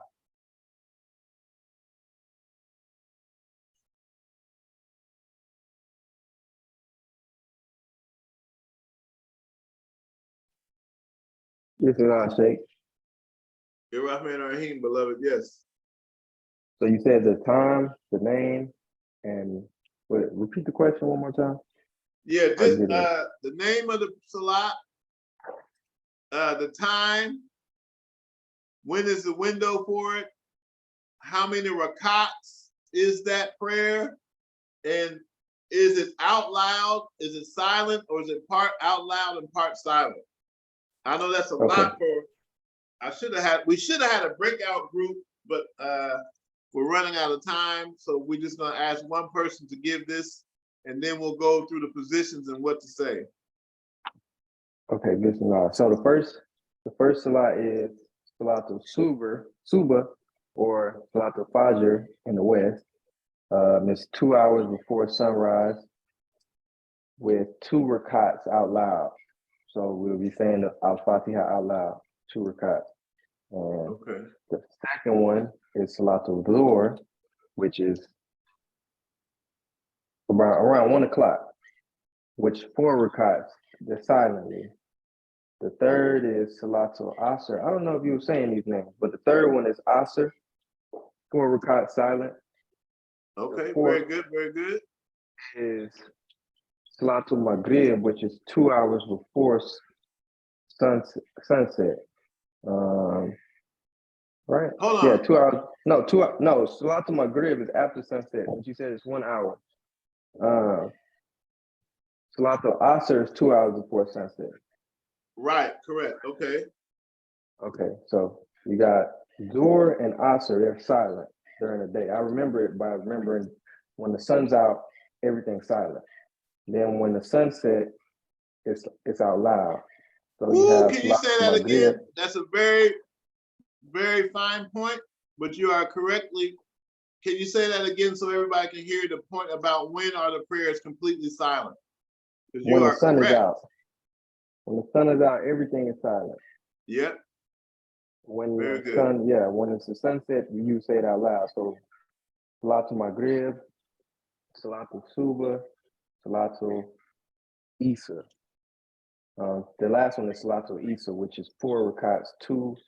No, I didn't say Maghrib. 2 rakats are out loud, and then the 1 is silent. So it's 3 rakats in total. All right. And Salatul Isa is 4 rakats in total. 2 are out loud, and then the last 2 are silent. Alhamdulillah, Takbir, Brother Sharif. Brother Sharif, were you ever to get the so-called Western passport? Oh no, this is Brother Kadeem. Oh man, why you sound like Brother Sharif in Virginia, Brother Kadeem in Texas? Assalamu alaikum. Wa alaikum salam. I don't know. Alhamdulillah, alhamdulillah. Okay, I'm asking that, Brother Sharif, because once you get if you get a Western passport, the Sufi school is going to support you and give you the money, a dia addition. Once you get your passport, the Sufi school is going to buy your plane ticket to Senegal, inshallah, Brother Sharif. It's been on my heart to say that for a while. And anyway, in the prayer, you have the La ilaha illallah Muhammad Rasulullah. Do we go to the positions? All right, the positions. Okay. The positions, when you're standing up in prayer, you're standing up in prayer.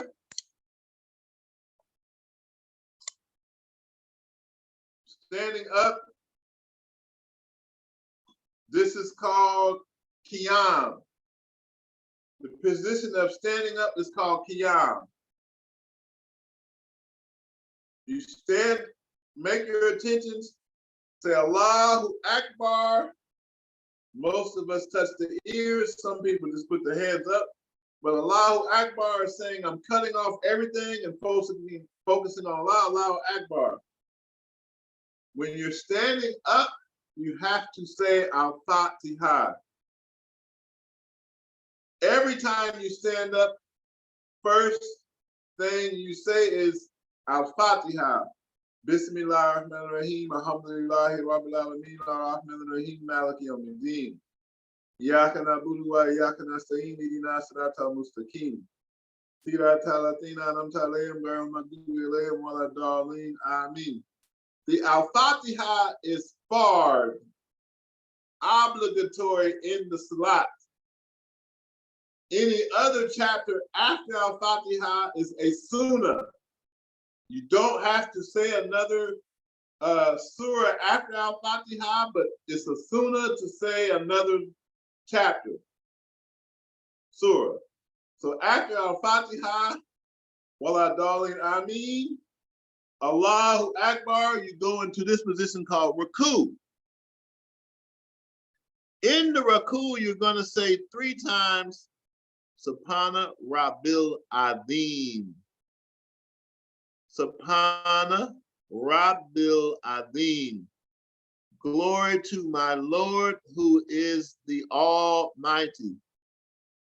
Until you learn the Subhana Rabbil Adim, you can say La ilaha illallah, La ilaha illallah, La ilaha illallah 3 times right here. But according to the Sunnah, Subhana Rabbil Adim 3 times while in Raku with your hands on your knees. When you're standing up, you say, Sami Allahu liman hamida. Standing up, if you don't know this part yet, don't worry about it. Make your salat anyway. This is sunnah. It's not obligatory to say these other parts in the prayer, but the sunnah of the Prophet, when you stand up, you say, Allah hears those who praise Allah. In Arabic, Sami Allahu liman hamida. When you're finished standing up, you say, Rabbana lakal hamd. To our Lord be the praise. Rabbana lakal hamd. Then you say Allahu Akbar and you go into the prostration, which would be head on the ground, 7 points touching the ground. Do not play with your hands flat. Your elbows should be up. Head on the ground, elbows up. We went over this last night in class. When you're making a prostration, there should be 7 points on the ground only. Forehead on the ground, 2 hands on the ground, 2 knees on the ground, and your 2 feet on the ground, which would make 7 points. The Prophet Muhammad said, don't pray like a camel. When a camel lays down, it's flat. You're not supposed to have this part all on the ground. Okay, the elbows should be up and not on the ground. I think the sister put something important in the chat. I'm gonna try to read it sideways without turning my camera off. Yeah, don't lay hands. Sheikh, I got a question. Question. I love questions, yes. So, new people that after you do the Al-Fatiha and you don't know any prayers in Islam, what do you do? Do you just, can you make your own intent, or what do you do? Okay, it's a great question.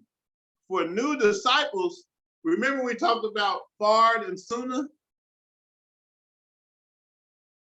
The obligation of the prayer is Al-Fatiha.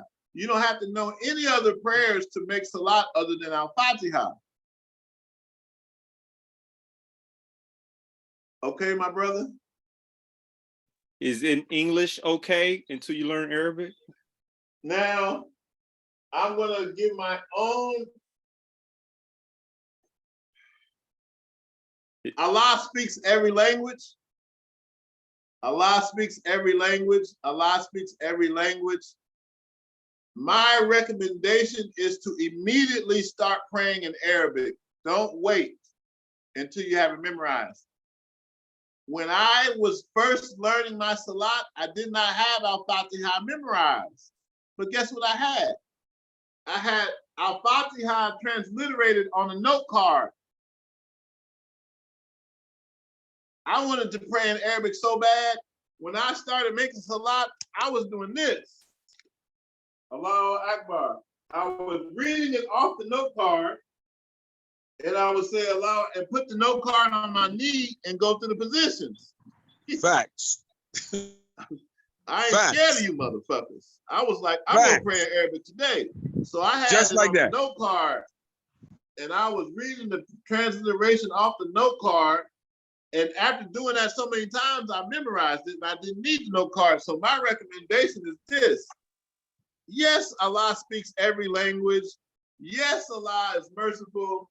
Yes, if you're praying in English, Allah will answer your prayer. But ain't nothing like the real name, baby. Ain't nothing like the real thing praying in Arabic. So, okay, both, you got people in South America praying in Spanish. They ain't never heard no Arabic. You mean to tell me because they're not praying in Arabic, Allah don't hear the people praying in Spanish? Can't buy that. So, Allah answers the prayers in English. Allah answers the prayers in French. Allah answers the prayers in Arabic. But my idea is, as Muslims, the Prophet Muhammad, Allah says in the Holy Quran, surely I have revealed an Arabic Quran. Arabic is the language of the angels. I've had miracles happen in my life. Let me tell you a miracle that made me want to pray in Arabic. I went, after I took my Shahada, when did I take my Shahada? 1993. Took my Shahada in 1993. Got invited to an Islamic banquet with Warif D. Muhammad's community in Indianapolis, Indiana. I went to the banquet, it was tables, banquet hall was packed. sat down at a table with some people I didn't know because I went by myself. The table was, it was a chair next to me empty, sitting at the table. I didn't know Arabic. I didn't know how to pray in Arabic. An old Asiatic woman, an old woman. I never seen this lady in my life, never seen her again. Some old lady at the banquet. Allah brought her, she sat down next to me. I'll never forget this. I ain't know this woman from anywhere. The old lady sat down next to me. She had to be in her 60s or 70s, whatever. She looked at me and said, young man, when you start praying in Arabic, the shaitan will not be able to touch you. That's all she said the whole time we was eating. She didn't say nothing else to me. What would make an old lady, she didn't know if I was a new Muslim or old Muslim or nothing, sat down next to me and said, young man, when you start praying in Arabic, the shaitan will not be able to touch you. I took that as if Allah herself was talking to me through that old lady sitting next to me. What would make her say that? And I just took my shahada and I couldn't pray in Arabic. Message. So, recommendation is to learn the Arabic by any means necessary. I almost said I'm gonna strangle this one person if I see him again and they ain't got the Al-Fatiha memorized. I think they know who I'm talking to, but we would love for you to memorize. You got all, I'm gonna stop, I'm gonna get off that horse. So, pray in Arabic. Any other questions? Could you just go over that one expression one more time? You said when rising upon standing, Sami Allah. Yeah, I'd love to. You started out. So from this position going up, Sami Allah Holy Man Hamida. Rabbana Lakal Hamd. So as you're rising up from the ruku, Sami Allah Holy Man Hamida. 111 is fall, to the death fall the autumn. Rabbana Lakal Hamd. Now let's finish. Once you go in this position, in the prostration, you say Subhana Rabbil Allah. Subhana Rabbil Allah. Subhana Rabbil Allah. Glory to my Lord who is the Most High. In the prostration with 7 points on the ground, not playing flat like a dog with your elbows on the ground, elbows up. Subhana Rabbil Allah 3 times. Glory to my Lord the Most High. Then you sit up. Okay, hold on. Qiyam, standing up. Ruku is bending over. In Arabic, the prostration is called sajda. S-A-J-D-A-H. Sajda is the prostration. In the sajda, Subhana Rabbil Allah 3 times. Allahu Akbar, you sit up. The position between the 2 sajdas is called jalsa. J-A-L-S-A. Jalsa is the sitting position between the 2 sajdas. In jalsa, I always sit up and say astaghfirullah. This is my practice.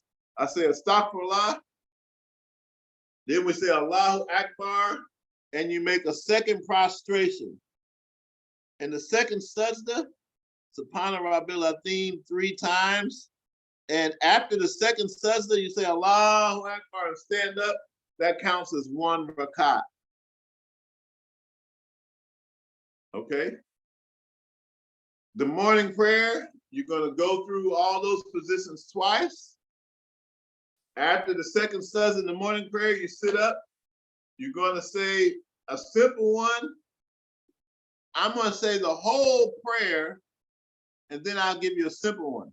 At the end of the salat, there's something called the Atayyat and the prayer of Ibrahim. You don't have to memorize all of this in the beginning to pray, but as you are learning more about the salat, learning more about the Islamic prayer, put it in your prayer notebook that one day I will learn what's called the Atayyat and the prayer of Ibrahim. this is said at the end of every salat. I'll say it out loud. You can look it up online, try to learn it, and then I'll give you an easier version that you can say right now until you learn the Tahiyyat and the prayer of Ibrahim. Atahiyyat. Atahiyyatu lillahi wa salawatu wa tayyibatu. Assalamu alayka ayyunabiyu wa rahmatullahi wa barakatuhu. Assalamu alayna wa ala ibadillahi salihin. Ashhadu an la ilaha illallahu wahdahu la sharika lahu wa ashhadu an Muhammadan abduhu wa rasuluhu. Sallallahu alayhi wa sallam is the Atahiyyat, the prayer of Ibrahim. Allahumma salli ala Sayyidina Muhammad wa ala ali Sayyidina Muhammad. Kama sallaita ala Sayyidina Ibrahim wa ala ali Sayyidina Ibrahim. Wa barik ala Sayyidina Muhammad wa ala ali Sayyidina Muhammad. Kama barakta ala Sayyidina Ibrahim wa ala ali Sayyidina Ibrahim. Fil alameen innaka hamidun majid. Took me months to learn all that back in 1993. Took me months to learn all that. But that is, if I say those prayers I just said is a sunnah, is not a fard, that means you don't have to say all of that. It's good to learn it, but that's not in the fard. That's not in the obligation of the salat. So don't say, oh, I don't know the Atahiyyat, I don't know the prayer of Ibrahim, I can't pray. No. Fard, you just need to know the Al-Fatiha and the positions. Everything else is extra. Even in the different positions, Subhana Rabbil Athim, did you know that is not obligatory to say in the prayer? Subhana Rabbil Allah is not obligatory, that's a sunnah. That's why I tell new people, until you know those prayers in every position, say La ilaha illallah, because you should all know La ilaha illallah. So, getting a little bit too excited, let me slow down. If you don't know the Tahiyyat and the prayer of Ibrahim, at the end of your salat, say Astaghfirullah. I seek the forgiveness of Allah, Astaghfirullah. Then say Ashhadu an la ilaha illallah, Ashhadu an Muhammad Rasulullah, say the Shahada. And then, if you know Salatul Fatih, say a Salatul Fatih, Allahumma salli ala Sayyidina Muhammad al-Fatih, lima uglika wa katimi lima sabaka, nasr al-haqqa bil-haqq wa hadi ila siratika mustaqim wa ala alihi haqqa qadri wa miqdarihi al-azim, which is actually longer than the prayer of Ibrahim. You can stop a lot. But if you don't know Salatul Fatih, you can say Sallallahu ala Muhammad. Make it easy. At the end of your prayer, before you say Assalamu alaikum, Assalamu alaikum, if you don't know the long one, Astaghfirullah, one time. Ashhadu an la ilaha illallah, Ashhadu an Muhammadur Rasulullah, one time. And Sallallahu ala Muhammad, one time. That is enough to finish your salat. Then you say Assalamu alaikum wa rahmatullah, Assalamu alaikum wa rahmatullah. I think that's a pretty comprehensive class on the wudu and the salat. Does anybody have any questions about any of this from today? It's my favorite subject. I got a question. Is there a dress code inside your house? Don't be naked and praying. Say it again. Stop it. I'm a comedian. I said, don't make salat naked. Don't. But what did Method Man say? Wu-Tang Clan, 3/4 of cloth, never showing yourself off. But anyway, that's an old class. You want to have clothes that come past. I ain't gonna lie. I seen people in synagogue pray in a tank top and pants.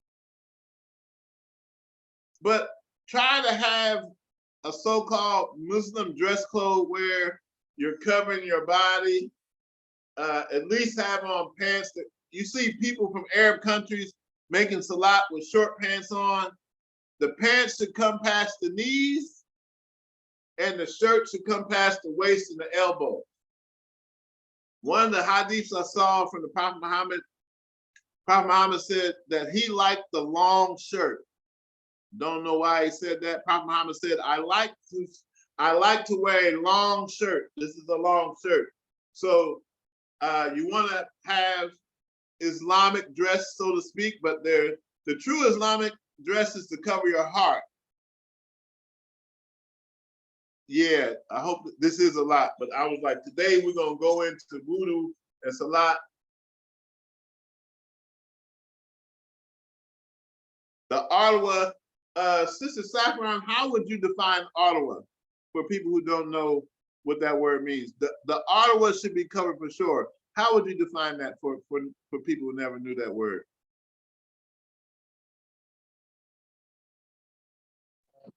In basic, the private parts, and my understanding for the men private parts actually starts above the belly button, and then the obvious areas where you release.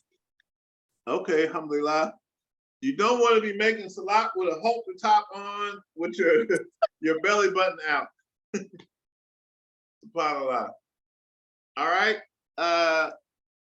Any other questions or comments about wudu, ghusl, istinja, anything related to the salat? Astaghfirullah, Sheikh. Bismillah. Yeah, I do have one question. So that jewel that you had dropped in Friday Night Dara, the additional 7 letters of Allah, is that permissible to use whenever you're making salat, or is No, there a it's special not time necessary. to? I wouldn't use it during the salat, but after salat, that's a very good prayer to say for yourself. Yes. But don't give those words out in this class for people who weren't there so they can get it. That is Jeff Sheikh. No kabod. Now, after salat, there's 1,000 practices that we do, 1,000 practices. But the best practice after salat is called the Tasbih of Fatima. I can give you some prayers after salat that might take forever as a Sufi, but the bare minimum, after every salat, the Muslim scholars say, after every salat, you should say astaghfirullah, astaghfirullah, astaghfirullah 3 times. The Muslim ulama scholars say, after your salat, if you ask Allah for forgiveness 3 times, Allah will forgive you for any mistakes in the salat and accept your prayer. After you say the astaghfirullah 3 times, we recommend all people to say the salat of Fatima, the Tasbih of Fatima, basically.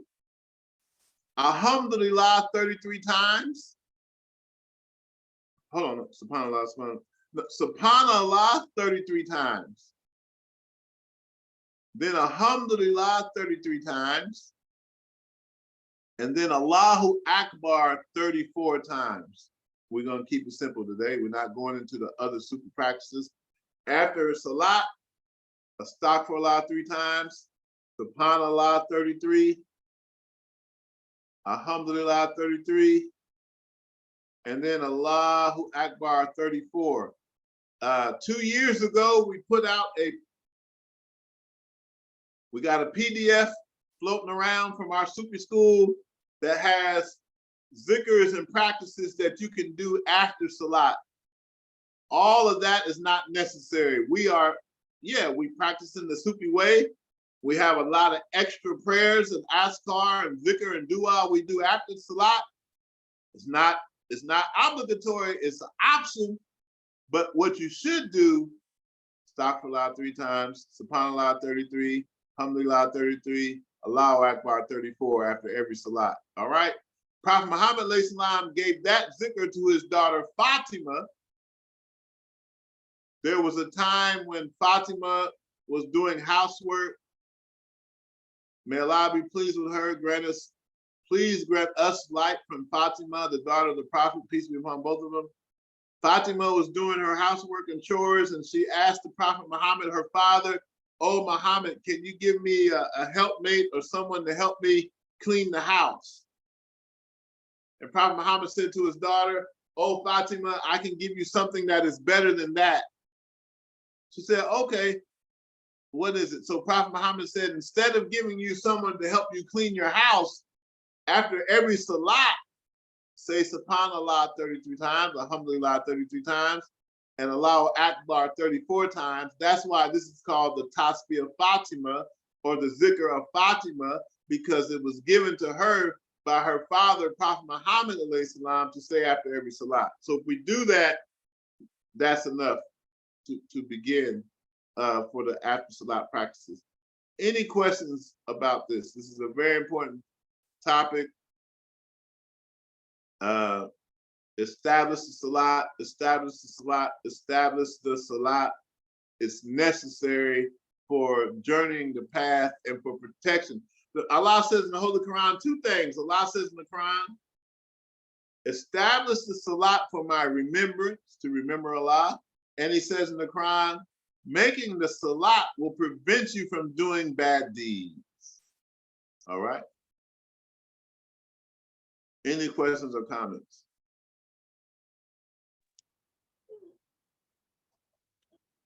Yeah, Sheikh, Astaghfirullah. Bismillah. I was Rahman Rahim. I was wanted to find out, is it possible to contact the Sheikh outside of this? I had a question about a donation or an order I put given to the school, to the Dara. Yeah, if you're in the hold on, I'm gonna put my number in the chat group. I don't want, I never give out my number in public on YouTube, because I'm gonna post this up on YouTube, but let me give you my, hold on. I believe your number comes up in the chat. If I go, Oh yeah, if you can get my number from the chat, that's even. Yeah, it's attached to your. I believe it's attached to your ID or your tag. Yeah. Okay. This is. And then. Okay. Yeah. So you can reach out to me on WhatsApp. You know, okay. I love to hear from disciples. I love to hear from students. I love to hear from people who are learning this deen of Islam. So yes, my brother, please reach out. Alhamdulillah. If thanks, Sheikh. Sheikh. Now, one announcement we want to make. This morning, we talked to Abdul Karim Kauthar. He called us from the holy city of Tuba. Sheikh Ibrahim Lamp Mbaki, who is the son of the Khalifa, Sunni Muntaka Mbaki. They have picked two plots of land for us as disciples of Sheikh Ahmadou Bamba. They picked 2 plots of land in a new city. The Khalifa is building a new city in which he is building his house in. He's building a new house in a city called Fatul Fatah. The name of the city is named after a Qasaid of Sheikh Ahmadou Bamba called Fatul Fatah, which is the opening of the opening. They are presenting our school the opportunity to buy 2 plots of land in this newly developed city. They're giving us 1 plot of land to build a house for people to come from America to live in and study, to live in the house. And the 2nd plot of land is for us to build a school. To build a school in Tuba. The school will serve 2 functions. People from America will go to Senegal and learn Iman, Islam, Quranic studies, Hadith studies, Tasawwuf studies, Arabic studies, Wolof in the school. But we will also have a section of the school for teaching English in Tuba to people from Senegal. So people will have a chance to go to Senegal, spend time living in the house, teaching English, earning an income if you want to teach English in the school. So it's a symbiotic relationship. People from this side of the ocean will go there to learn Islam, Iman Isan, and we will have a chance to teach people in Tuba how to speak English, because a lot of the people are traveling to the West and they need English for business and commerce. So it's a blessing for us to be able to do this. The plots of land are roughly 500 by 500, pretty nice sized plots of land. Each plot of land is going to cost us about $700. You can't even imagine that. To purchase the 2 plots of land in Tuba, it's only going to cost the school about $1,400 to purchase the land. And then after that, we will be building a house and a school for teaching. And we want to do all of this with donations, money that we will take out of our pocket and put into the project. And any student who wants to participate by sending the donations, public service announcement, inshallah, I'll be going to Tuba March 13th. We have already purchased our ticket. We were supposed to wait until after Ramadan to go to Tuba. The Sheikh and the Khalifa's son is asking us to come early, basically, and I could not say no, I'm going to wait. So I got a ticket to go early so we can get a blessing, inshallah, from the Khalifa in Tuba to build a house and to build our Dara Khidmatul Qadim. They called us this morning. They have 2 plots of land. They're just waiting for us to show up and give the donation to buy the land. We want the money to buy the land to come from our students in the West and from myself personally, so that we can build for the future, for those who are coming behind us. And if you are paying any attention, Babylon Fided, Babylon is falling. Our beloved Marcus Garvey has said, if you don't have, I don't know anything about cryptocurrency, but it's probably useful. If you know about Bitcoin, Brother Bay, it's a good idea, but I am not familiar with the blockchain and Bitcoin and cryptocurrency.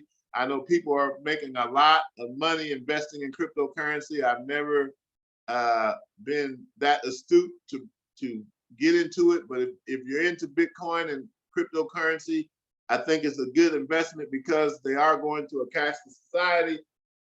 But we want to show up in Senegal with the money to buy the land at least, and then over time we will collect donations to build the house and the school.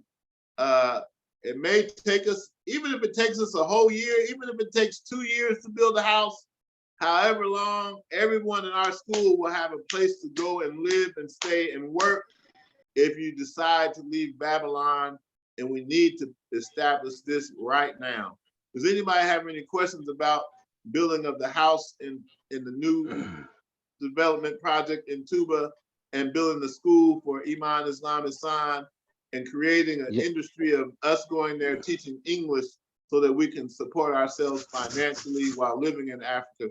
Any questions or comments? Yeah, Sheikh, I have a question. Yeah. Bismillah.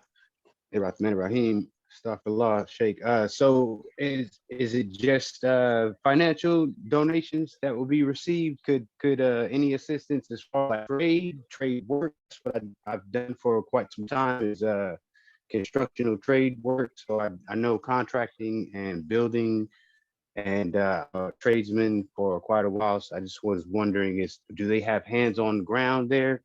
Yeah, building, because do they need any assistance with helping to get things together? If you want to come and participate, the houses, all of these structures are going to be built by disciples, probably built by Bifal. If you have experience in building, we would love for you to come to Senegal and help us build this thing from the ground up. Yes, sir. Definitely. Inshallah, that would be wonderful. Yes. Yeah, definitely. I have a lot of skill set with that. you know, so in that field. So I just want to Oh man, ask and see if that was I've open. seen the brothers in Senegal build a structure from the ground up in a week's time. They are some real builders. They'll measure the plots, Right. put the cement bricks down. They'll have the first room of the house built in 1 week. I've seen it. But yeah, if you want to For come real. over there, Original master I'm builders. urging everyone. I do this every year. If I could just stay in one place, it would be good. My intention is to go to Senegal this time, and Allah knows how long I'll be there, but I told myself I'm going to stay in Senegal this time. I'm not even going to say all this in public because it doesn't matter what I say. Allah's going to do what Allah's going to do. I never know what I'm going to do in my life. I just do what Allah tells me to do. Thought I'd be in Macon, Georgia for 3 months, end up getting called back to Senegal in 30 days. So I'm not going to speak anything about the future, but the house will be built, inshallah. The Dar will be built for Iman, Islam, Ihsan, and we will initiate a school teaching English in Africa. There's something else on the table, but we're not going to go into that. We're probably going to have 2 schools teaching English, one in Mauritania and one in Senegal, but that's a lot to discuss. But we're going to do this fisabilillah by the blessings of Sheikh Ibrahim, inshallah. Any questions or comments? My advice is everyone should get your passport. Everyone should get your passport because I say this every time I go to Senegal. I say this every time. I do not know when I'll be back, but we will continue with the classes every Sunday. Wherever I am on the planet Earth, inshallah, at 11 o'clock a.m., we're going to give these teachings every Sunday, inshallah. When we were in Senegal last year for 7 months, we continued to keep the classes on Sunday. So it's important that each and every one of us can support this effort. If you want to send a donation, you send it to hashtag 484BA, hashtag 484BA on Cash App, 484BA. If you're sending it on Zelle, you can send it through my phone number on Zelle. If you're sending it on PayPal, Cheikh Sufi 484@yahoo.com on PayPal. Cheikh Sufi 484@yahoo.com on PayPal. Make sure if you're sending donations for the building project in Senegal, please make a note in your donation that this is for the building project in Senegal, because I don't want to mix up any donations from that are supposed to be spent on the house and the school for anything other than that. All right. Any questions or comments?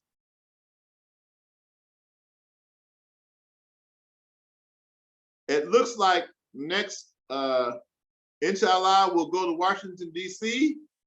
We'll probably be doing a zikr in Washington, D.C. or Baltimore area.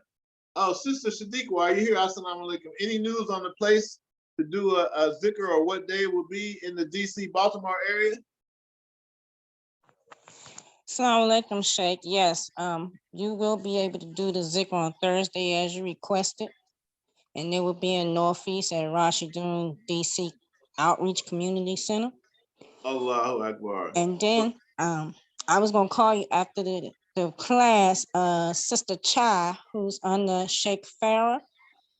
She's having a group on Saturday. I'm waiting for her to give me the time back because she wanted you to be her guest. She's doing a fundraiser. So I know you got something going on in Jersey, possibly, but she's close to Baltimore, so it would be on the way up if we can make it work. Ooh, she's doing something Saturday in Baltimore?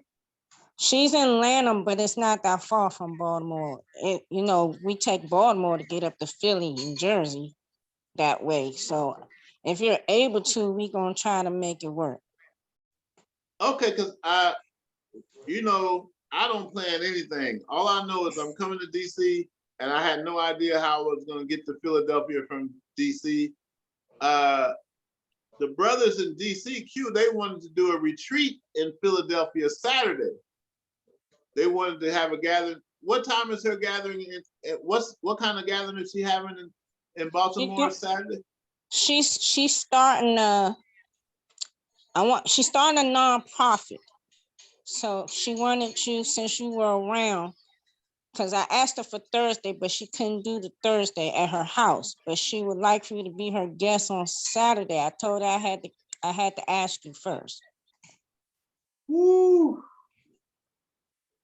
All right, I will have to decide that once I get there, and because yes, I was, depending on what her event is like, we might stay, or we might have to go and be in Philly Saturday for an event in Philly.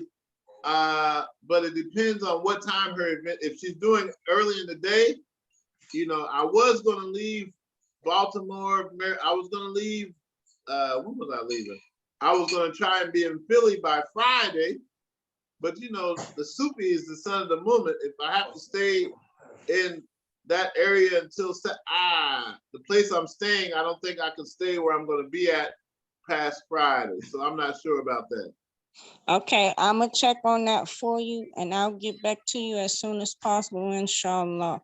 All right, because we have a place to stay Wednesday, Thursday, and Friday, but after Friday, I don't know if the room I'll be in will be available, because where I'm staying, the person has a child that comes there on the weekend, so I wouldn't be able to stay in their child's room when their child comes back on the weekend.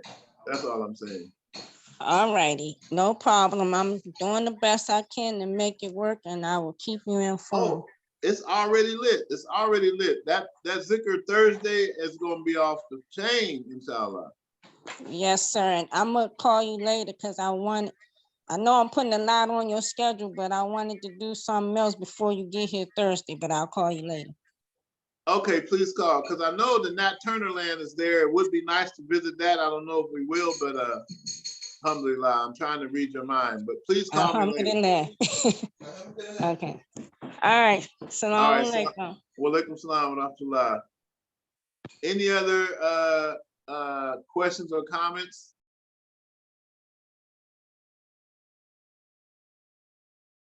All right. Allahumma asli ummata Muhammad sallallahu alaihi wasallam. Allahumma farij an ummati Muhammad sallallahu alaihi wasallam. Allahumma arham ummata Muhammad sallallahu alaihi wasallam. Allahumma asli ummata Muhammad sallallahu alaihi wasallam. Allahumma farij an ummati Muhammad sallallahu alaihi wasallam. Allahumma arham ummata Muhammad sallallahu alaihi wasallam. Allahumma asli ummata Muhammad sallallahu alaihi wasallam. Allahumma farij an ummati Muhammad sallallahu alaihi wasallam. Allahumma arham ummata Muhammad sallallahu alaihi wasallam. If you're interested in coming to Tuba this year and being a part of these projects, please message me on WhatsApp so we could discuss the plans for you coming. We would love to see all of you on the other side of the ocean. Barka Sheikh Ibrahim, Barka Sheikh Ibrahim, Barka Sheikh Ibrahim, Barka Sheikh Ibrahim, Barka Sheikh Ibrahim, Barka Sheikh Ibrahim, Barka Sheikh Ibrahim. Assalamu alaikum wa rahmatullahi wa barakatuh. And Sheikh Mustafa, can you send the link to this, or are you able to post a video up on the YouTube channel, or is that something that I have to do? Bismillah, astaghfirullah, Sheikh. I don't have your YouTube login. Inshallah, I can send it to you, or we can exchange information. Yeah, I can. I know that. Only reason I'm asking, because when I get to Senegal, I won't be able to upload the lectures from Senegal as easy as if you upload a lecture in Senegal, because of the Wi-Fi, it may take you 6 to 7 hours for the video to upload. If you upload it here, it takes 10 minutes. So that's why I was asking. Before we travel, we'll make sure you have the passcode for our YouTube channel. So every time we teach on a Sunday, the videos can be uploaded, inshallah. That's why I was asking. I mean, inshallah, Sheikh. Astaghfirullah. All right, assalamu alaikum, everyone. Subhanallah, alhamdulillah, la ilaha illallah, akbar. Make your salat to the best of your ability and try to make it on time, inshallah. Assalamu Alaikum alaikum. salam, Sheikh. Salam, family. Walaikum assalam. Alaikum salam. Alaikum salam, Sheikh and Sheikh. family.